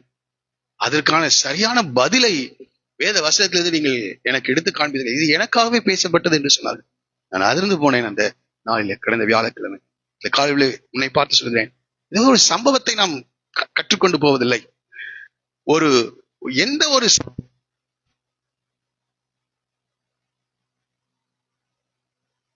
செயல்களையும் வேதத்தில் எழுதி வைத்திருக்கிறார்கள். அவர் செய்த செயலையும் எழுதி வைத்திருக்கிறார்கள். அதற்கு பின்னால் வந்த விளைவுகளையும் எழுதி வைத்திருக்கிறார்கள். எதற்காக என்றால், இவைகளை கற்றுக்கொண்டு நாம சரிப்படுத்த வேண்டிய காரியங்களை சரிப்படுத்த வேண்டும். இல்லாவிட்டால் அதனுடைய விளைவுகள் மிகவும் வேதனை தருகிறதாக இருக்கிறது. மிகவும் வேதனை. எனக்குரிய 53 ஆண்டுகள் இந்த யாக்கோபுடைய வாழ்க்கையில வேதனைகள். கடைசி 17 ஆண்டுகள் மாத்திரமே அவன் பார்வோனுடைய அரண்மனையில் அல்லது எகிப்து தேசத்திலே நன்மைகளை அனுபவிக்கின்றவனாக அவன் காணப்பட்டான். கடைசியில யோசேப்பு இல்லை என்று சொல்லும் போது அது ரொம்ப அதிகமான வேதனை. தன்னுடைய வஸ்திரங்களை கிழித்துக் கொண்டு ஆண்களுக்கு இடம் கொடாமல் அவன் அழுது கொண்டே இருக்கிறான். ராகேலுக்காக அழுதான், அடுத்தது யோசேப்புக்காக அவன் அழுது கொண்டிருக்கிறான். சூழ்நிலைகள் அவனுக்கு எதிராகவே செயல்படுகிறதை நாம் படிக்கிறோம். இவ பென்யமீனை கொண்டு போகும்போது சொல்கிறார், அவர்கள் தகப்பனாக யாக்கோபு அவர்களை நோக்கி சொல்கிறான், என்னை பிள்ளையற்றவனாக்குகிறீர்கள், யோசேப்பும் இல்லை, சிமியோனும் இல்லை, பென்யமீனையும் கொண்டு போக பார்க்கிறீர்கள், இதெல்லாம் எனக்கு விரோதமாக நேரிடுகிறது என்று சொல்கிறார். பார்வோனுடைய அரண்மனைக்கு பார்வோன் முன்பாக வந்து சொல்கிறான், என் ஆயுசு நாட்கள் கொஞ்சமும் சஞ்சலம் உள்ளதாய் இருக்கிறது என்று சொல்கிறான். என் ஆயுசு நாட்கள் எப்படி இருக்கா? கொஞ்சமும் சஞ்சலம் உள்ளதாய் இருக்கிறது. அது கொஞ்சமுன்றார். ஆனா எத்தனை ஆண்டுகள்? 53 ஆண்டுகள். சாதாரண காரியம். அவர் 137 ஆண்டுகள் அவர் உயிரோடு கூட இருக்கிறாரு. யோசேப்புக்கு பார்வோனுக்கு முன்பாக வரும்போது அவருக்கு 20 ஆண்டுகள், 20 வயது, 53 ஆண்டுகள் வேதனையான வாழ்க்கை. இதை 2 விதத்திலே நான் பிரிக்க விரும்புகிறேன். சில தவறுகளுக்கான வருத்தங்கள், பாரங்கள் உடைய வாழ்க்கையில வந்தாலும் சில காரியங்களை தேவனே அப்படிப்பட்ட பாதையிலே இந்த யாக்கோபை வழிநடத்தி இருக்கிறார். ஏன் அவர் அப்படி வழிநடத்தினார் என்பதை நான் உங்களுக்கு சொல்ல விரும்புகிறேன். ஏன் பாடுகள், வேதனைகள் இந்த பூமியிலே இருக்கிறது என்றால், நாம் விழுந்து போன அல்லது ஆதாம் பாவத்தினால் விழுந்து போன ஒரு உலகத்திலே நாம் என்ன செய்து கொண்டிருக்கிறோம்? வாழ்ந்து கொண்டிருக்கிறோம். இங்கே பரிசுத்தமான நீங்க இருக்கலாம், ஆனா இங்கேயும் உங்களுக்கு வேதனைகளும் பாடுகளும் என்ன செய்யுது? அதனால்தான் நீ வேதனையோடு பிள்ளை பெறுவாய் என்று சொல்கிறார்.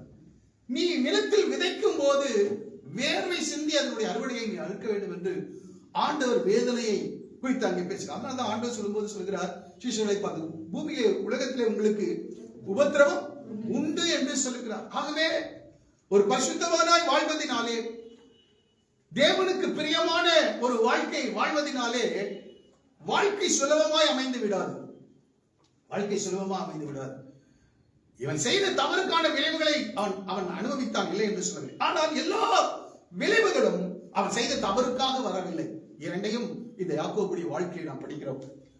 பாவத்தினாலே அடிக்கடி நான் சொல்லுவேன், ஒன்று நாம் செய்த தவறுகளுக்கான தண்டனைகளை நாம் அனுபவித்து வேதனைப்படுகிறவர்களாய், இன்னொன்று மற்றவர்கள் செய்கின்ற தவறுகளுக்காக, பாவங்களுக்கான விளைவுகளை நாம் அனுபவித்துக் கொள்கிறோம். ஆனால் இந்த பூமி விழுந்து போன எபிரேயர்ல படிக்கிறோம், நம்மை சுற்றிலும் நெருங்கி நிற்கிற பாவங்கள் என்று சொல்லப்படுகிறது. அப்போ பாவங்கள் வேதனைகளை கொண்டு வரும். பாவங்கள் வேதனை. இன்றைக்கு ஒருவேளை பாவங்கள் சந்தோஷத்தை கொடுக்கின்றதாக இருக்கலாம், உங்களை சந்தோஷப்படுத்துகிறதாக,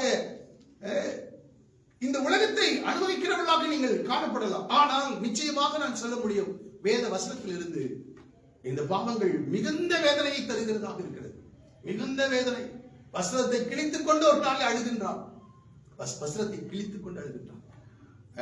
தான் தன் தகப்பனை ஏமாற்றினான்.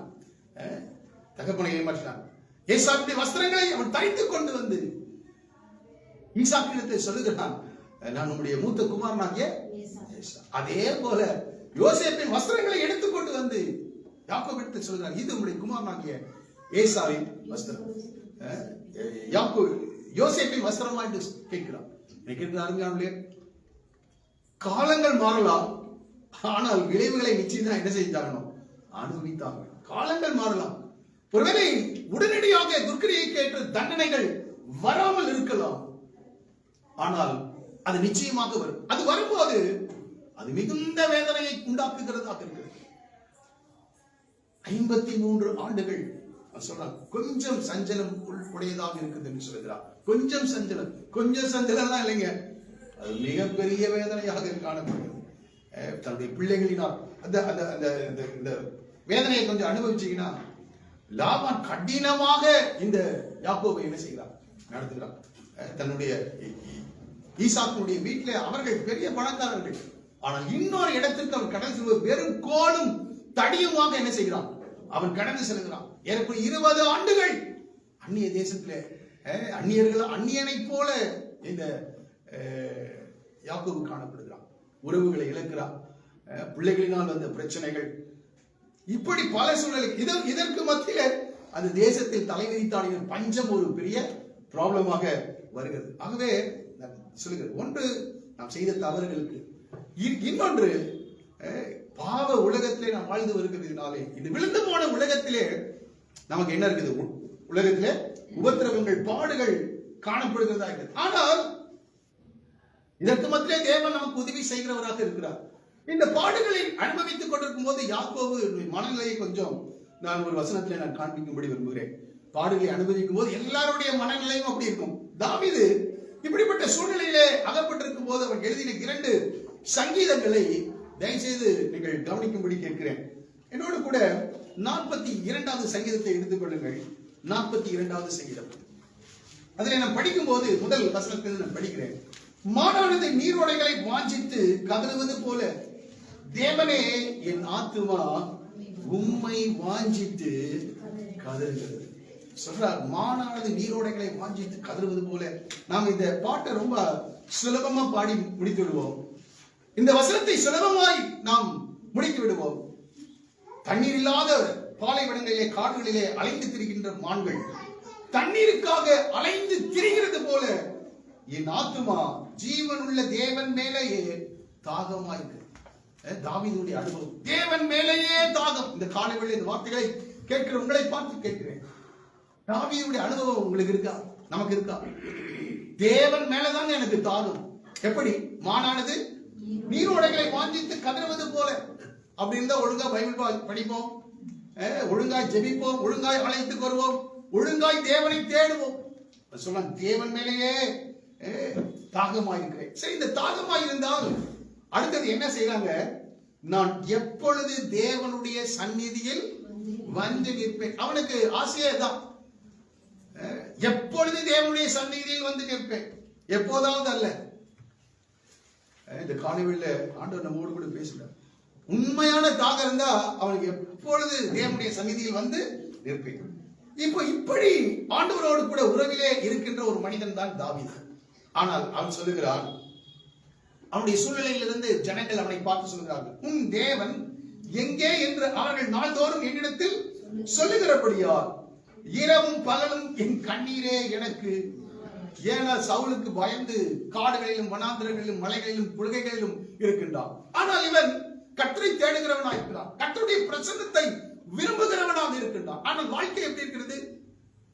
ஜனங்கள் சொல்லுகிறார்கள், இவருடைய வாழ்க்கையை பார்க்கும் தேவன் எங்கே என்று சொல்லுகிறவர்கள் எங்கே நாள்தோறும் என்னிடத்தில் சொல்லுகிறபடியால் இரவும் பகலும் என் கண்ணீரே எனக்கு உணவாயிற்று. சொல்றாரு, முன்னே நான் பண்டிகை ஆசரிக்கிற ஜனங்களோடு கூட நடந்து கூட்டத்தின் கழிப்பும் துதியமான சத்தத்தோட தேவாலயத்திற்கு போய் வருவேனே.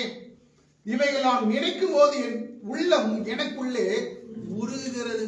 எங்க போக முடியல, தேவாலயத்துக்கே போக முடியல. ஏன்னா அங்க போனா என்ன ஆயிடும்?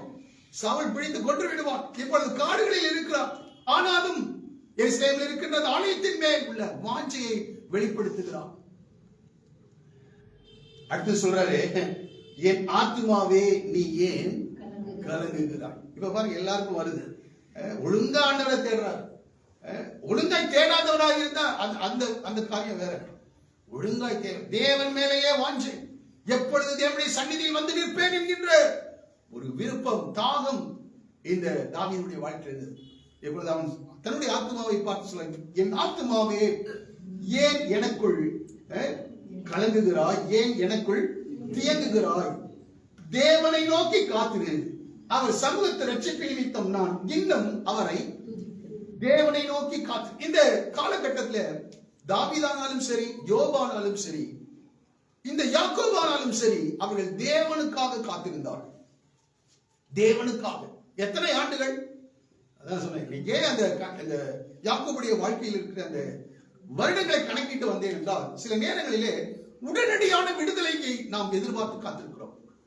தேவன் சில நேரங்களில் உடனடியாக விடுதலை தருகிறவர் தான், இல்லை என்று சொல்ல. ஆனால் தேவன் ஒவ்வொன்றிற்கும் காலத்தை ஏற்கனவே நிர்ணயித்து வைத்திருக்கிறவராய் இருக்கிறார். அந்த காலத்தில் அவர் செயல்படுகிறவராய் இருக்கிறார். இந்த இடத்துல நம்முடைய 53 ஆண்டுகள் வேதனையிலும் பாடுகளிலும் வருத்தங்களிலும் கண்ணீர்களிலும் வாழ்ந்து வருகிறார். இங்கே இந்த தாவீது சொல்றார், தேவனை நோக்கி காத்திரு. இந்த காலையில இவ்வளவு நாள் தான் காத்து, எவ்வளவு காலம் காத்திருக்கிறது ஒரு வேளை கேட்கலாம். ஆனால் இந்த வசனம் சொல்லுது, தேவனை நோக்கி காத்திரு, அவர் சமூகத்து ரட்சிப்பு நிமித்தம் நான் இன்னும் அவரை ஒரு நம்பிக்கையை வெளிப்படுத்துகிறான். இன்னும் ரட்சிப்பு வரல, ஆனா அவன் சொல்றான், அவர் சமூகத்து ரட்சிப்பு நிமித்தம் என்று சொல்லுகிறான், நான் இன்னும் அவரை துதிப்பேன். ஏன்னா இந்த தேவன், நாம் ஆராதிக்கிற தேவன் தன்னுடைய பரிசுத்தவான்கள் மனம் கலங்குகிறத விரும்புவதில்லை. ஒரு காலத்தை அவர் வைத்திருக்கிறார், அதில் நிச்சயமாக அவர்களை ரட்சிக்கின்ற தேவனாக அவர் காணப்படுகிறார். ரட்சிக்கிறது, அதனால சொல்றான், நம்பிக்கையோடு சொல்லுகிறான், அவர் சமூகத்து ரட்சிப்பு நிமித்தம் நான் இன்னும் அவரை துதிப்பேன். என் ஆத்துமாவே, என் ஆத்துமா எனக்குள் கலங்குகிறது. தேவனை நோக்கி இப்பொழுது ஜெபிக்கிறான். அடுத்த வசனம், 6வது வசனம், என் தேவனே என் ஆத்துமா எனக்குள். இப்ப பாருங்க, அந்த அந்த ரட்சிப்பு வருவதற்கு முன்பாக இவர் என்ன செய்யறார்? ஆண்டவரை நோக்கி ஜெபிக்கிறார். என் தேவனே என் ஆத்துமா எனக்குள். ஆகையால் யோர்தான் தேசத்திலும் எர்மோன் மலைகளிலும் சிறு மலைகளிலும் இருந்து ஒரு காலத்துல எருசலேமிலே உம்மை ஆராதித்தேன், உங்களுடைய சமூகத்தை வந்து பார்த்தேன். இப்ப எங்க இருக்க? எர்மோன் தேசத்திலும் சிறு மலைகளிலும் குகைகளிலும் வனாந்தரங்களிலும் கெபிகளிலும் இருக்கின்றேன். ஆனால் அங்கிருந்து நான் இப்பொழுது உண்மை என்ன செய்து கொண்டிருக்கிறேன்? நினைத்துக் கொண்டிருக்கிறேன். இந்த கால வேளையில இந்த தாவீதின் அனுபவத்தில் ஒரு வேலை இருக்கலாம், இந்த யாக்கோபின் அனுபவத்தில் இருக்கலாம், யோபின் அனுபவத்தில் இருக்கலாம். நீங்களும் நானும் எப்போதும் தேவனை நினைத்துக் கொண்டிருக்கிறோமா? என் ஆத்துமா ஜீவன் உள்ள தேவன் மேலேயே தாகமாக இருக்கிறது. ஆனால் வாழ்க்கை எப்படி இருக்கிறது? பாடுகளும் வேதனைகளும் வருத்தங்களும் போராட்டங்களும் ஆயிருக்கிறது. இப்போ 9ஆம் வசனத்துக்கு வரலாம். அந்த 42 நான் என் கண்மலையாகி தேவனை நோக்கி இப்ப ஜெபம் பண்ணி பார்க்கிறாரு. அவர் விடுவிப்பார்னு தெரியுது. கடந்த காலத்திலே எருசலேமிலே தேவனுடைய ஆலயத்தை தேவனை தொழுது கொண்டே அந்த சிறப்பான நாட்களை அவன் மனதில் நிறுத்தி பார்க்கிறார். ஒரு நல்ல காலம் இருக்கு யாக்கோபுடைய வாழ்க்கைய. 77 வயது வரைக்கும் தகப்பனுடைய வீட்டில் சுகமாக வாழ்ந்து வந்த யாக்கோபு. இடைப்பட்ட காலங்கள் மிகவும் வேதனையா இருக்கிறது. ஆனால் நிச்சயமாக இந்த தேவன் தன்னை ரட்சிப்பார் என்பதை அவன் அறிந்து வைத்திருக்கிறான். எதிர்காலத்திலே தேவனுடைய விடுதலை இருக்கிறது. கடந்த காலத்தில் தேவன் தந்த சமாதானம் அல்லது செழிப்பான நாட்கள் நினைக்கிறது. ஆனால் இடைப்பட்ட காலங்கள் அவன் சொல்லுகிறான், தேவனை நோக்கி ஜெபிக்கிறான், தேவனுக்காக காத்திருக்கிறான். ஆனால் மனநிலையிலே காணப்படுகிற மாற்றங்களை நாம் படிக்கிறோம். நான் என் கண்மலையாகி தேவனை நோக்கி ஏன் என்னை இதை கேட்காதவங்க யாரும் இருக்க மாட்டாங்க நினைக்கிறேன். எல்லாரும் அந்த சூழ்நிலைக்கு வரும்போது தேவன் ரட்சிப்பாங்க தெரியுங்க. கடந்த காலத்திலே ஒரு ஆசீர்வாதமான சுகமான ஒரு வாழ்க்கையை நான் வாழ்ந்து கொண்டிருந்தேன். இப்பொழுது இந்த நெருக்கமான இந்த சூழ்நிலைகளிலே வரும்போது தேவனுக்காக நான் காத்திருக்கிறேன், தேவனை நோக்கி நான் ஜெபிக்கிறேன். எல்லாம் ரைட்டு. ஆனா சூழ்நிலை வரும்போது சொல்கிறார், ஏன் என்னை மறந்தேன்? சத்துருவினால் ஒடுக்கப்பட்டு நான் துக்கத்துடனே திரிய வேண்டும் என்று சொல்லுகிறேன். சொல்லாம இருக்குமா? கண்டிப்பா சொல்லுவாங்க. அடுத்து சொல்றாரு, உன் தேவன் எங்கே என்று என் சத்துருக்கள் நாள்தோறும் என்னோட சொல்லி என்னை நிந்திப்பது என் எலும்புகளை உருவ. இப்ப என்ன சொல்றாங்க தாவீது கிட்ட, ஏப்பா கர்த்தர் உன்னோடு கூட இருக்கிறான்னு சொல்ற. சாமுவேல் மேல தைலத்தை ஊற்றி சமஸ்த இஸ்ரவேலுக்கும் ராஜாவா இருப்பாய் என்று சொல்லி இருக்கிறார். இப்பொழுது தேசத்தின் அதிபதி ராஜா உன்னை துரத்துகிறானே. பல நேரங்களில் மரணத்துக்கும் அவனுக்கும் எவ்வளவு தூரம் தான் இருந்ததுதான்? ஒரு அடி தூரம் தான் இருந்தது. காடுகளிலும் வனாந்தரங்களிலும் பசியிலும் நிர்வாணத்திலும் தாகத்திலும் அலைந்து திரிகின்ற இந்த தாவீது இப்ப சொல்றாங்க, கர்த்தர் உன்னோடு கூட இருக்கிறான்னு சொல்லி தரிசனங்கள் இருக்கிறது என்று சொல்லுகிறேன்.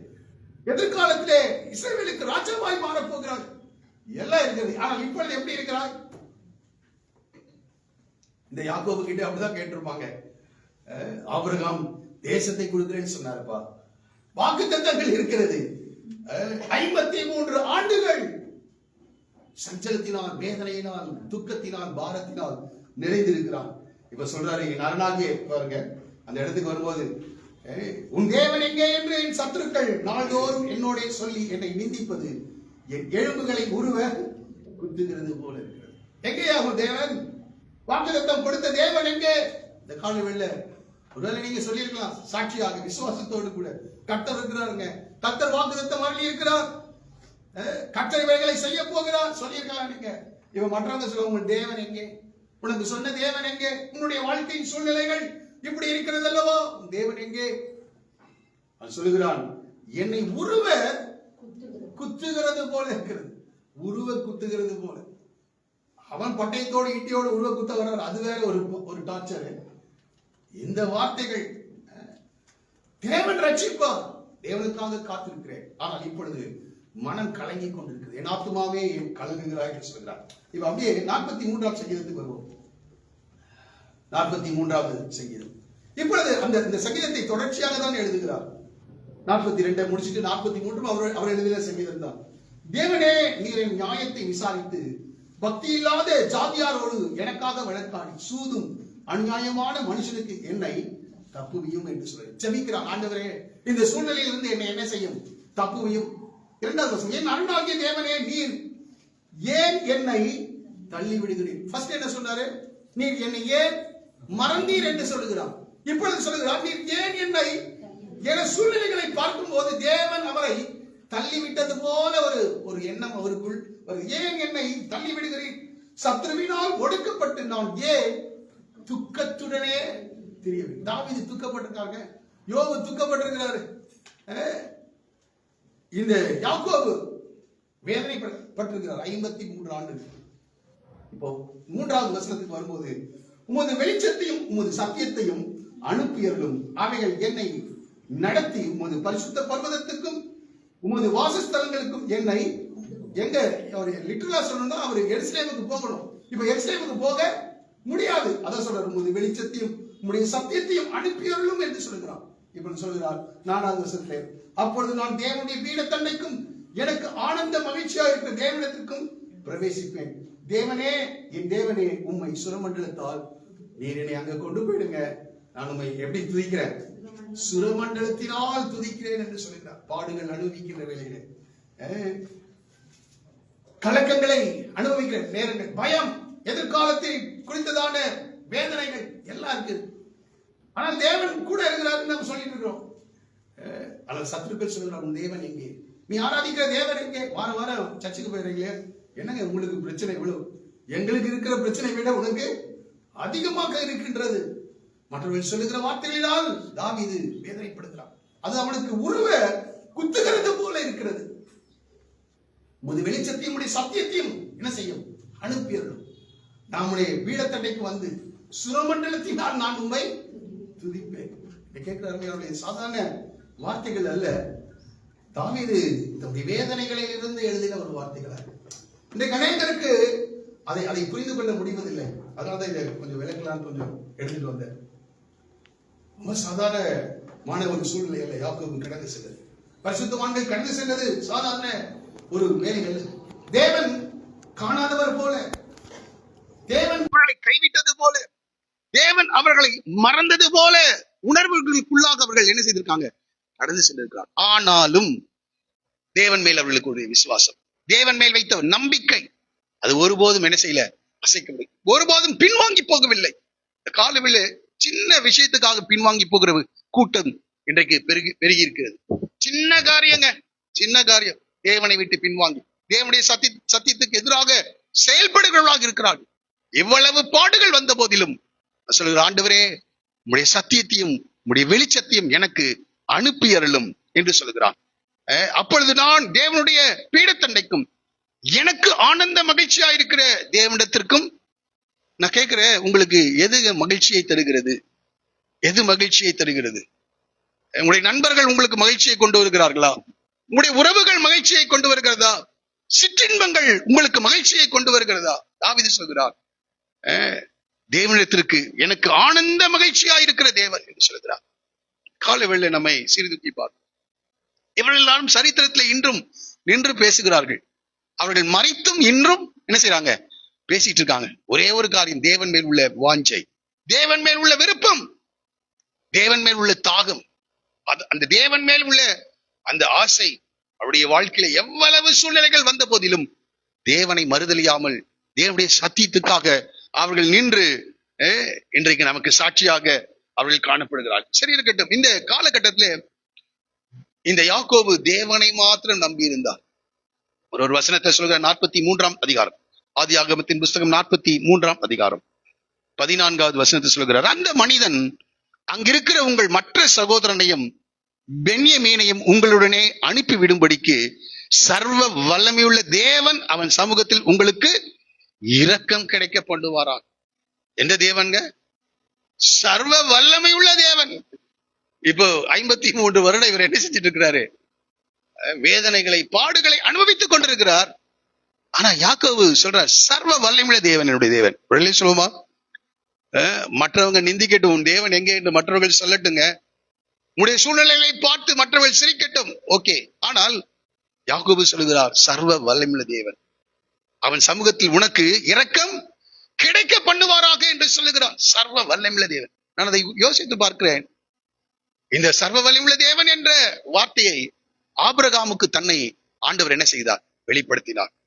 ஆதியாகமம் 17வது அதிகாரத்திலே ஆண்டவர் ஆபிரகாமுக்கு தன்னை வெளிப்படுத்தும் போது, நான் சர்வ வல்லமையுள்ள தேவன் என்று சொல்லுகிறார். நான் சர்வ வல்லமையுள்ள தேவன், எனக்கு முன்பாக நடந்து கொண்டு உத்தமனாயிரு.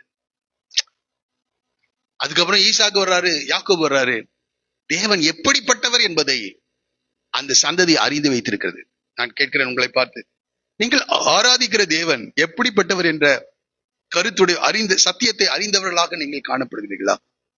எனக்கு அநேக நேரங்கள்ல தேவனை நாம் மறக்கிறோம். மற்ற விக்கிரங்களுக்கு ஒப்பாக நம்ம பார்க்கிறோம். ஆனால் வேதாகமத்தில் இருக்கின்ற தேவன், நான் பிரசங்கிக்கிற தேவன், நாம் ஆராதிக்கிற தேவன், அவர் சர்வ வல்லமை படைத்த தேவன். 53 ஆண்டுகள் பாடுகள், வேதனைகள், கண்ணீர், கவலை, ஆனா சர்வ வல்லமையுள்ள தேவன்றார். இன்றைக்கு கொஞ்சம் பாடுகள் வந்தாலே, வேதனைகள் வந்தால் ஆண்டவரை விட்டு அதுக்கப்புறம் எப்ப ஆண்டவரை தேடுவோன்னு நமக்கு தெரியாது. காலையிலே தேவன் மேலே நாம் தாகம் உள்ளவளா இருக்கிறோமா? அவள் எல்லாரும் கர்த்தரை விட்டு வழி விலகவே போகல. அவள் முற்பிதாக்களாக ஆபிரகாம், ஈசாக்கு, யாக்கோபு என்கிற அவருடைய தேவனாக அவர் தன்னை வெளிப்படுத்தினார். காரணம் என்னன்னா, 53 ஆண்டுகள் விசுவாசத்தை காத்துக்கொண்டார். விசுவாசத்தை யோபுடைய வாழ்க்கையில என் தாசனாகிய யோபு என்று சொல்லுகிறார். அவ்வளவு சூழ்நிலை மோசம், எல்லாவற்றையும் இழந்திருக்கின்றார். ஆனால் என் மீட்பர் உயிரோடு கூட இருக்கிறார் என்று சொல்லுகிறார். மற்றவன் என்ன சொல்வான்? எங்கப்பா உங்க தேவன் இருக்காரு? எவ்வளவு பாடுகளா? 10 பிள்ளைகளை இழக்க கொடுக்கிறதா? 7000 ஆடுகள், 3000 ஒட்டகங்கள், 500 ஏழ்மாடுகள், 500 கழுதைகள், ஆரோக்கியம், எல்லாவற்றையும் இழந்த பிறகும் என் மீட்பர். இந்த காலையில் நம்ம சொல்ல முடியுமா? உண்மையான இந்த தாகம், விருப்பம், தேவன் மேல் உள்ள அந்த வாஞ்சை, காலையிலே நாம இந்த வசனத்தை சிந்திக்கிற போது இவர்களுக்குள்ள இருக்கின்ற அந்த தாகத்தையும் வாஞ்சையும் நாம் பெற்றுக்கொள்வோம். ஆனா இந்த காலத்துல சில நேரங்களிலே சில சூழ்நிலைகள், மனிதர்களுடைய வார்த்தைகள் நம்மை புண்படுத்தும் போது, எல்லாரும் மனிதர்கள் தான். தாவீது சொன்னது போல, ஏன் என்னை கைவிட்டீர், ஏன் என்னை மறந்தீர் என்ற ஒரு சில வார்த்தைகள் வரதான் செய்யும். ஆனா அதற்கு மத்தியிலேயும் மனம் தளராதவர்களா இருக்கிறார். உடைய சத்தியத்தையும் வெளிச்சத்தையும் எனக்கு என்ன செய்யும்? அப்பொழுது உடைய பீடத்தண்டைக்கு வருவேன், நான் உம்மை சுரமண்டலத்தினால் நான் உம்மை துதிப்பேன். ஏன்னா தாவீதுக்கு கர்த்தர் கொடுத்த கிஃப்ட் என்னது? சுரமண்டலம் வாசிப்பது. காலை வேளையில கர்த்தர் உங்களுக்கு கொடுத்திருக்கிற தாளந்துகளின் மூலமாக தேவனை மகிமைப்படுத்துகிறீர்களா? உங்களுக்கு என்ன தாளந்து கொடுத்திருக்கிறாரு? அதை தேவனுடைய நாமத்தின் மகிமைக்காக பயன்படுத்துகிறவர்களா இருக்கிறீர்களா? பல நேரங்களில் நாம் ஆண்டவர் மறந்தார், கைவிட்டார் என்ற நிலையிலே நாம் இருக்கிறோம். ஆனால் வேத வசனம் ஒன்றை நான் வாசிக்க விரும்புகிறேன். ஏசாயா தீர்க்கதரிசன புத்தகம் 43வது அதிகாரம் எடுத்துக்கொள்ளுங்கள். ஏசாயா 43:13 யாராவது வாசித்து உதவி செய்யும்படி கேட்கிறேன்.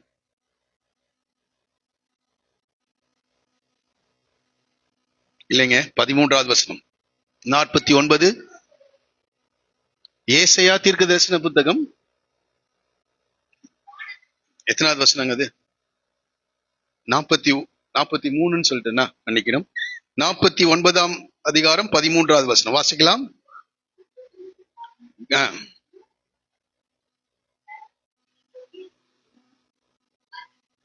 கர்த்தர் தம்முடைய ஜனத்திற்கு, இதை அண்டர்லைன் பண்ணி வச்சுக்கோங்க. நீங்க எவ்வளவு பாடுகளில் இருந்தாலும், வேதனைகள் இருந்தாலும், பிரச்சனைகள் இருந்தாலும், தேவனுடைய வார்த்தை சொல்லுகிறது, கர்த்தர் தம்முடைய ஜனத்திற்கு, நீங்க அவருடைய ஜனமா இருக்கீங்களா? அதுதான் ரொம்ப மிக முக்கியம். இவர்கள் என்னுடைய ஜனங்கள் என்று ஆண்டவர் நம்மளை தெரிந்தெடுத்திருக்கிறார். அந்த உறவுல கரெக்டா இருந்தா சொல்றாரு, அவர் தம்முடைய ஜனத்துக்கு ஆறுதல் செய்தார். சிறுமைப்பட்டிருக்கிற தம்முடையவர்கள் மேல் அவர், அவருடையவர்கள் தான். ஆனா இப்ப எப்படி இருக்கான்? சிறுமைப்பட்டு இருக்கிறான்.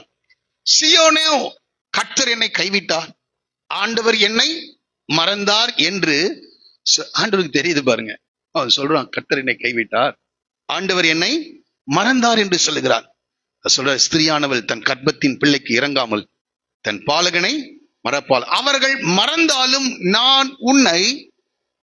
ஆனா சூழ்நிலைகள் அவர் மறந்தது போல இருக்கிறது, அவர் கைவிட்டது போல இருக்கிறது. ஆனால் வசனம் சொல்லுகிறது, ஸ்திரியானவள் தன் கர்ப்பத்தின் பிள்ளைக்கு இறங்காமல் தன் பாலகனை மறப்பாளோ, அவர்கள் மறந்தாலும் நான் உன்னை இதோ உன் உள்ளங்கைகளில், என் உள்ளங்கைகளில் உன்னை வரைந்து வைத்திருக்கிறேன்.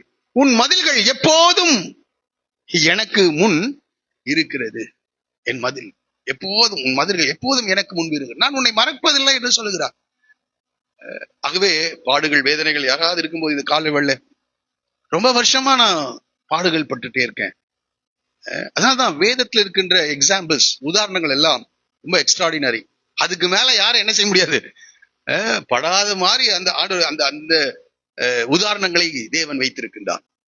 அவங்க இந்த சூழ்நிலையின் வழியாக போனாங்க. ஆனா வசனம் சொல்லுகிறது, நான் உன்னை மறப்பதில்லை என்று சொல்லுகிறார். சரி, அந்த காலகட்டத்திற்காக, தேவனுடைய நேரத்திற்காக தேவன் என்ன செய்கிறார்? காத்திருக்கிறவராயிருக்கிறார். அந்த தேவனுடைய நேரத்துக்கு முன்பாக தேவன் செயல்படுகிறவர் அல்ல. இப்ப நான் உன்னை மறப்பதில்லை என்று சொன்னார்ல, இந்த யாக்கோபுடைய வாழ்க்கையில தேவன் அவரை மறக்கவில்லை என்பதை 3 நிலைகளிலே 3 நபர்களுடைய வார்த்தைகளின் மூலமாக நான் சொல்லும்படி விரும்புகிறேன். முதல்ல இந்த யோசேப்பினுடைய வார்த்தைகள், இரண்டாவது யூதாவினுடைய வார்த்தைகள், மூன்றாவது பார்வோனுடைய வார்த்தைகள். இந்த 3 பேரும் இந்த சூழ்நிலைகளை குறித்து பேசும்போது யோசேப்பு சொல்கிறார், என் தகப்பன் சுகமா இருக்கிறாரா? ஆதியாகமம் புத்தகம் 43:27 பாருங்க. அப்பொழுது அவன் அவர்கள் சுக செய்தியை விசாரித்து, நீங்கள் சொன்ன முதிர் வயதான உங்கள் தகப்பன் சுகமாய் இருக்கிறாரா?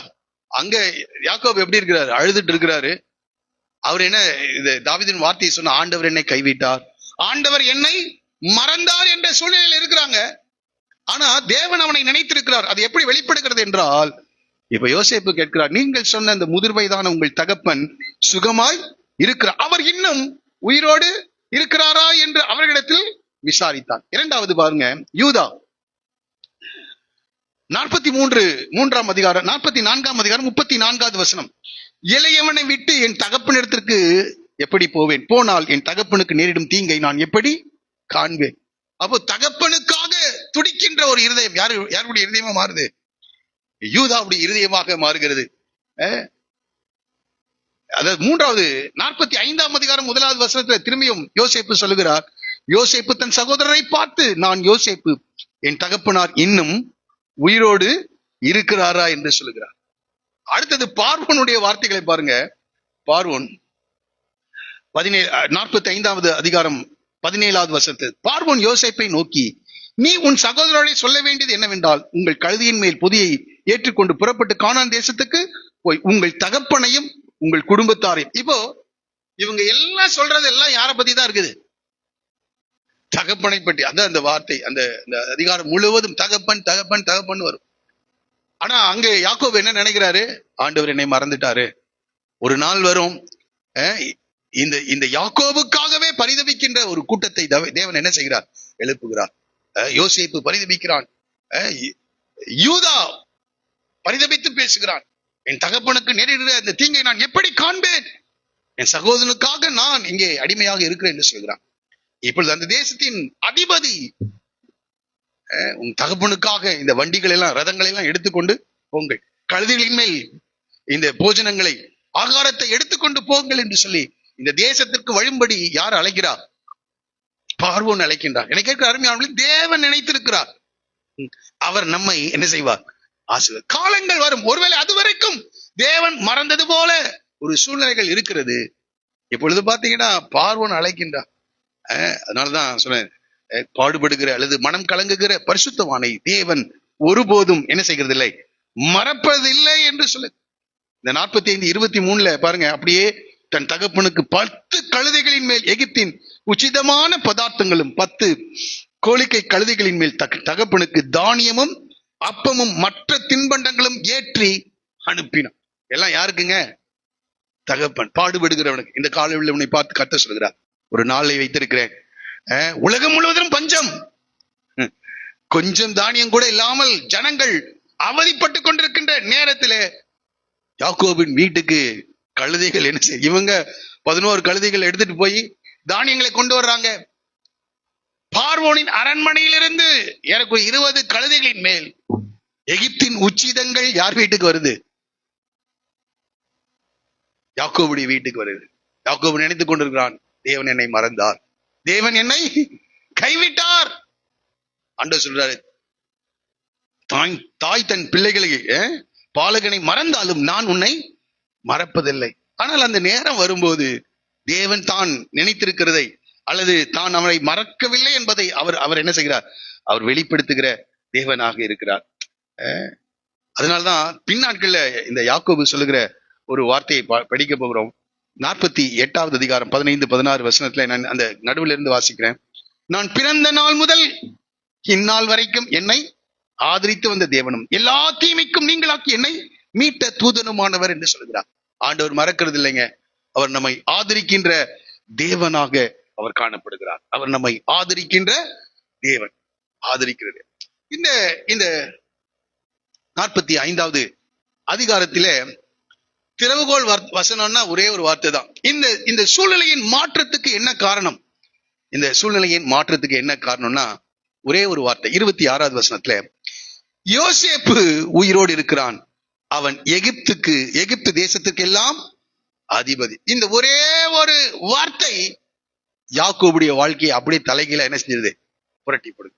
யோசேப்பு எப்படி இருக்காரு? ஆனா இதுவரைக்கும் என்ன நினைச்சிட்டு இருக்கிறார்? யோசேப்பு செத்து போயிட்டார். அவர் உயிரோடு இல்லை, செத்து போய் விட்டாருங்க. ஒரு மிருகம் அடித்து கொண்டு விட்டு இருக்கிறது. யோசேப்பு உயிரோடு இருக்கிறான், அவன் எகிப்து தேசத்துக்கு எல்லாம் எப்படி இருக்கான்? அதிபதியா இருக்கிறான். இந்த ஒரே ஒரு வார்த்தை யாக்கோபுடைய வாழ்க்கை கீழே நீங்க படிச்சு பாத்தீங்கன்னா, என்று அவனுக்கு அறிவித்தார்கள், அவன் இருதயம் மூர்ச்சை அடைந்தது. அப்படியே மூச்சு பேச்சு இல்லாம கொஞ்ச நேரம் உட்கார்ந்துட்டார். ஏன்னா 17 ஆண்டுகள், மன்னிக்கணும் 22 ஆண்டுகள் ஆகிவிட்டது. 22 மரித்து போய்விட்டான் என்று நினைத்த யோசேப்பு உயிரோடு இருக்கிறான்.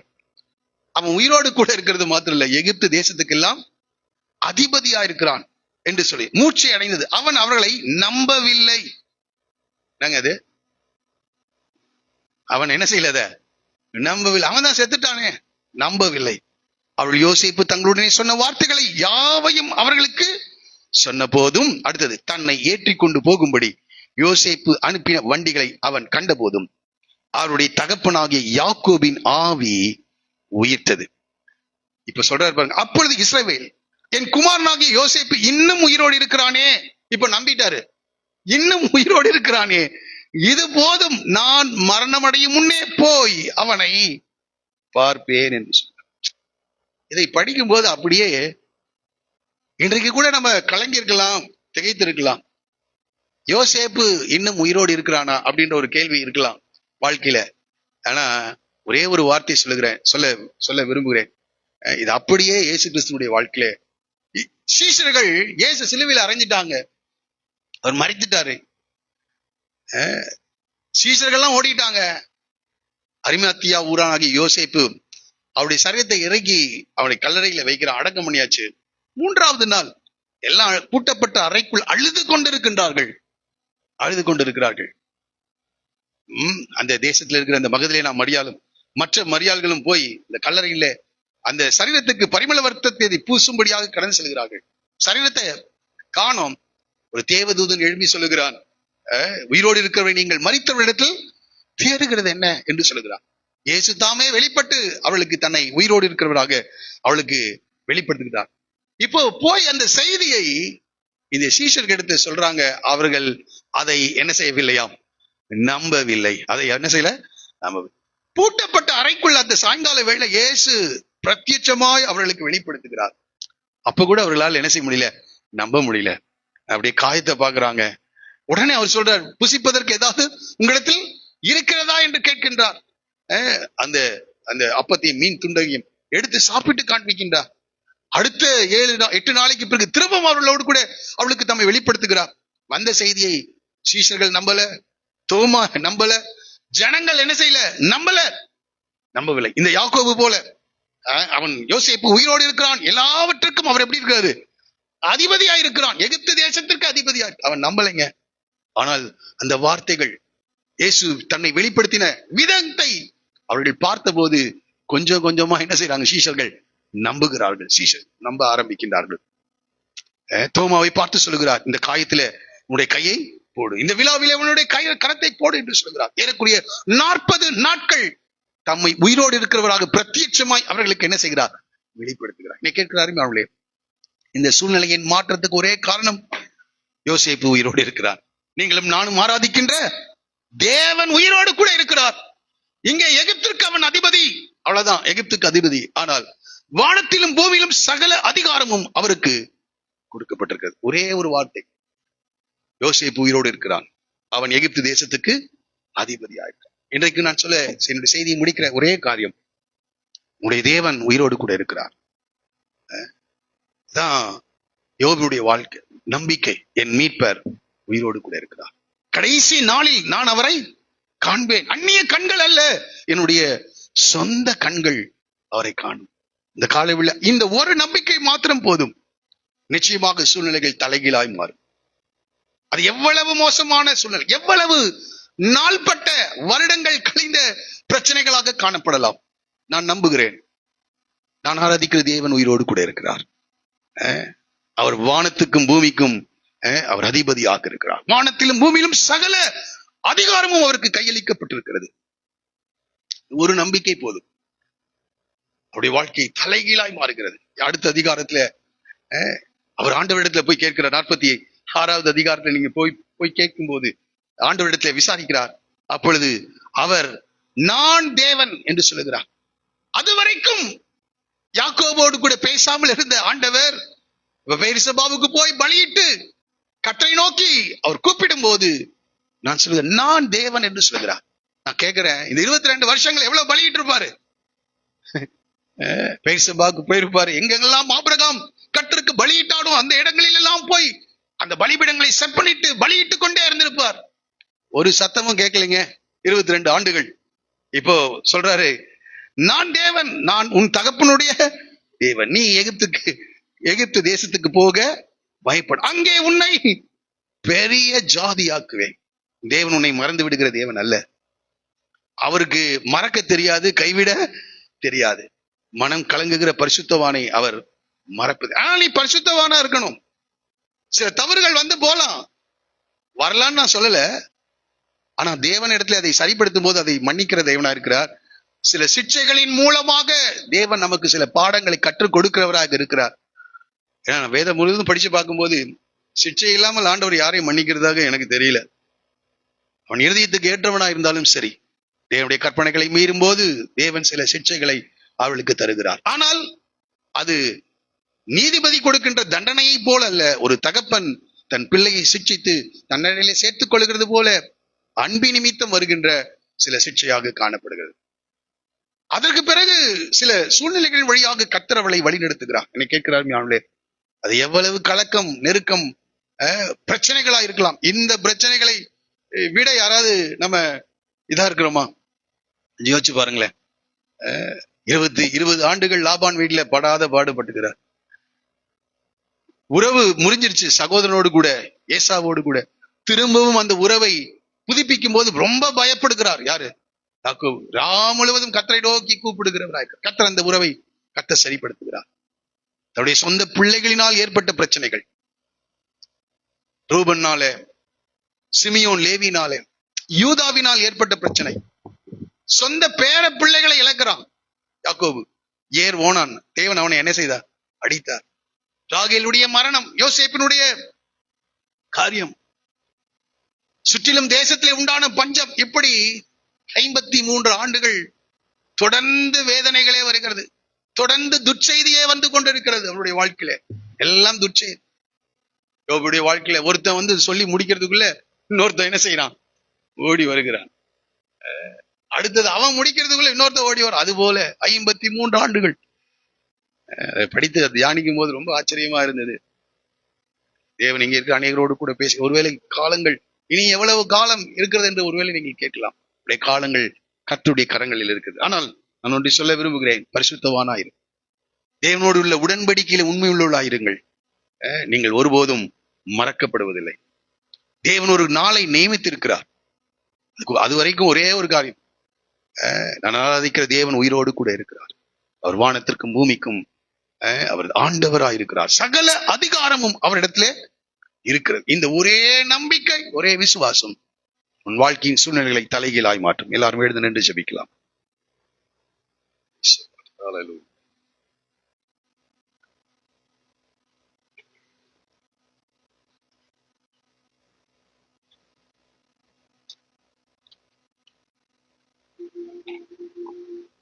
ஒரு நல்ல தேவனை நாம் ஆராதிக்கிறோம். எனக்கு மாத்திரம்தான் இந்த பாடுகள், பிரச்சனைகள், வேதனைகள் ஒருவேளை நீங்க சொல்லிட்டு இருக்கலாம். அதனால்தான் இந்த வேதத்திலே அநேக பரிசுத்தவான்களுடைய வாழ்க்கையை தேவன் எழுதி வைத்திருக்கிறார். மேலோட்டமாக அதை படித்துக் கொண்டு கடந்து செல்வதனாலே அவள் கடந்து சென்ற சூழ்நிலைகளை நாம் அறியாதவர்களா இருக்கிறோம். இப்படிப்பட்ட நேரத்தில தேவன் நமக்கு அவருடைய சூழ்நிலைகளை வெளிப்படுத்துகிற தேவனா இருக்கிறார். எல்லாரும் தேவன் மேல் நம்பிக்கையுடையவர்களா இருந்தார்கள். 42வது சங்கீதம் 43வது சங்கீதத்தை நீங்க வீடுகளில் போய் படித்து பாருங்களேன். தேவன் மேல் மாத்திரம் நம்முடைய ஆத்துமா கதறிக்கொண்டிருக்க வேண்டாம். என் ஆத்துமா உம்மை வாஞ்சித்து கதறுகிறது ஆண்டவரே. ஜீவனுள்ள தேவன் மேலேயே நான் தாகமா இருக்கிறேன். உண்மையா நீங்க இந்த தாகத்தோடு கூட இருப்பீர்கள் என்றால் ஒரு காலம் வரும். சகல தேசத்திலும், சகல சூழ்நிலையிலும், சகல மனிதனுடைய வாழ்க்கையிலும் பிரச்சனைகள்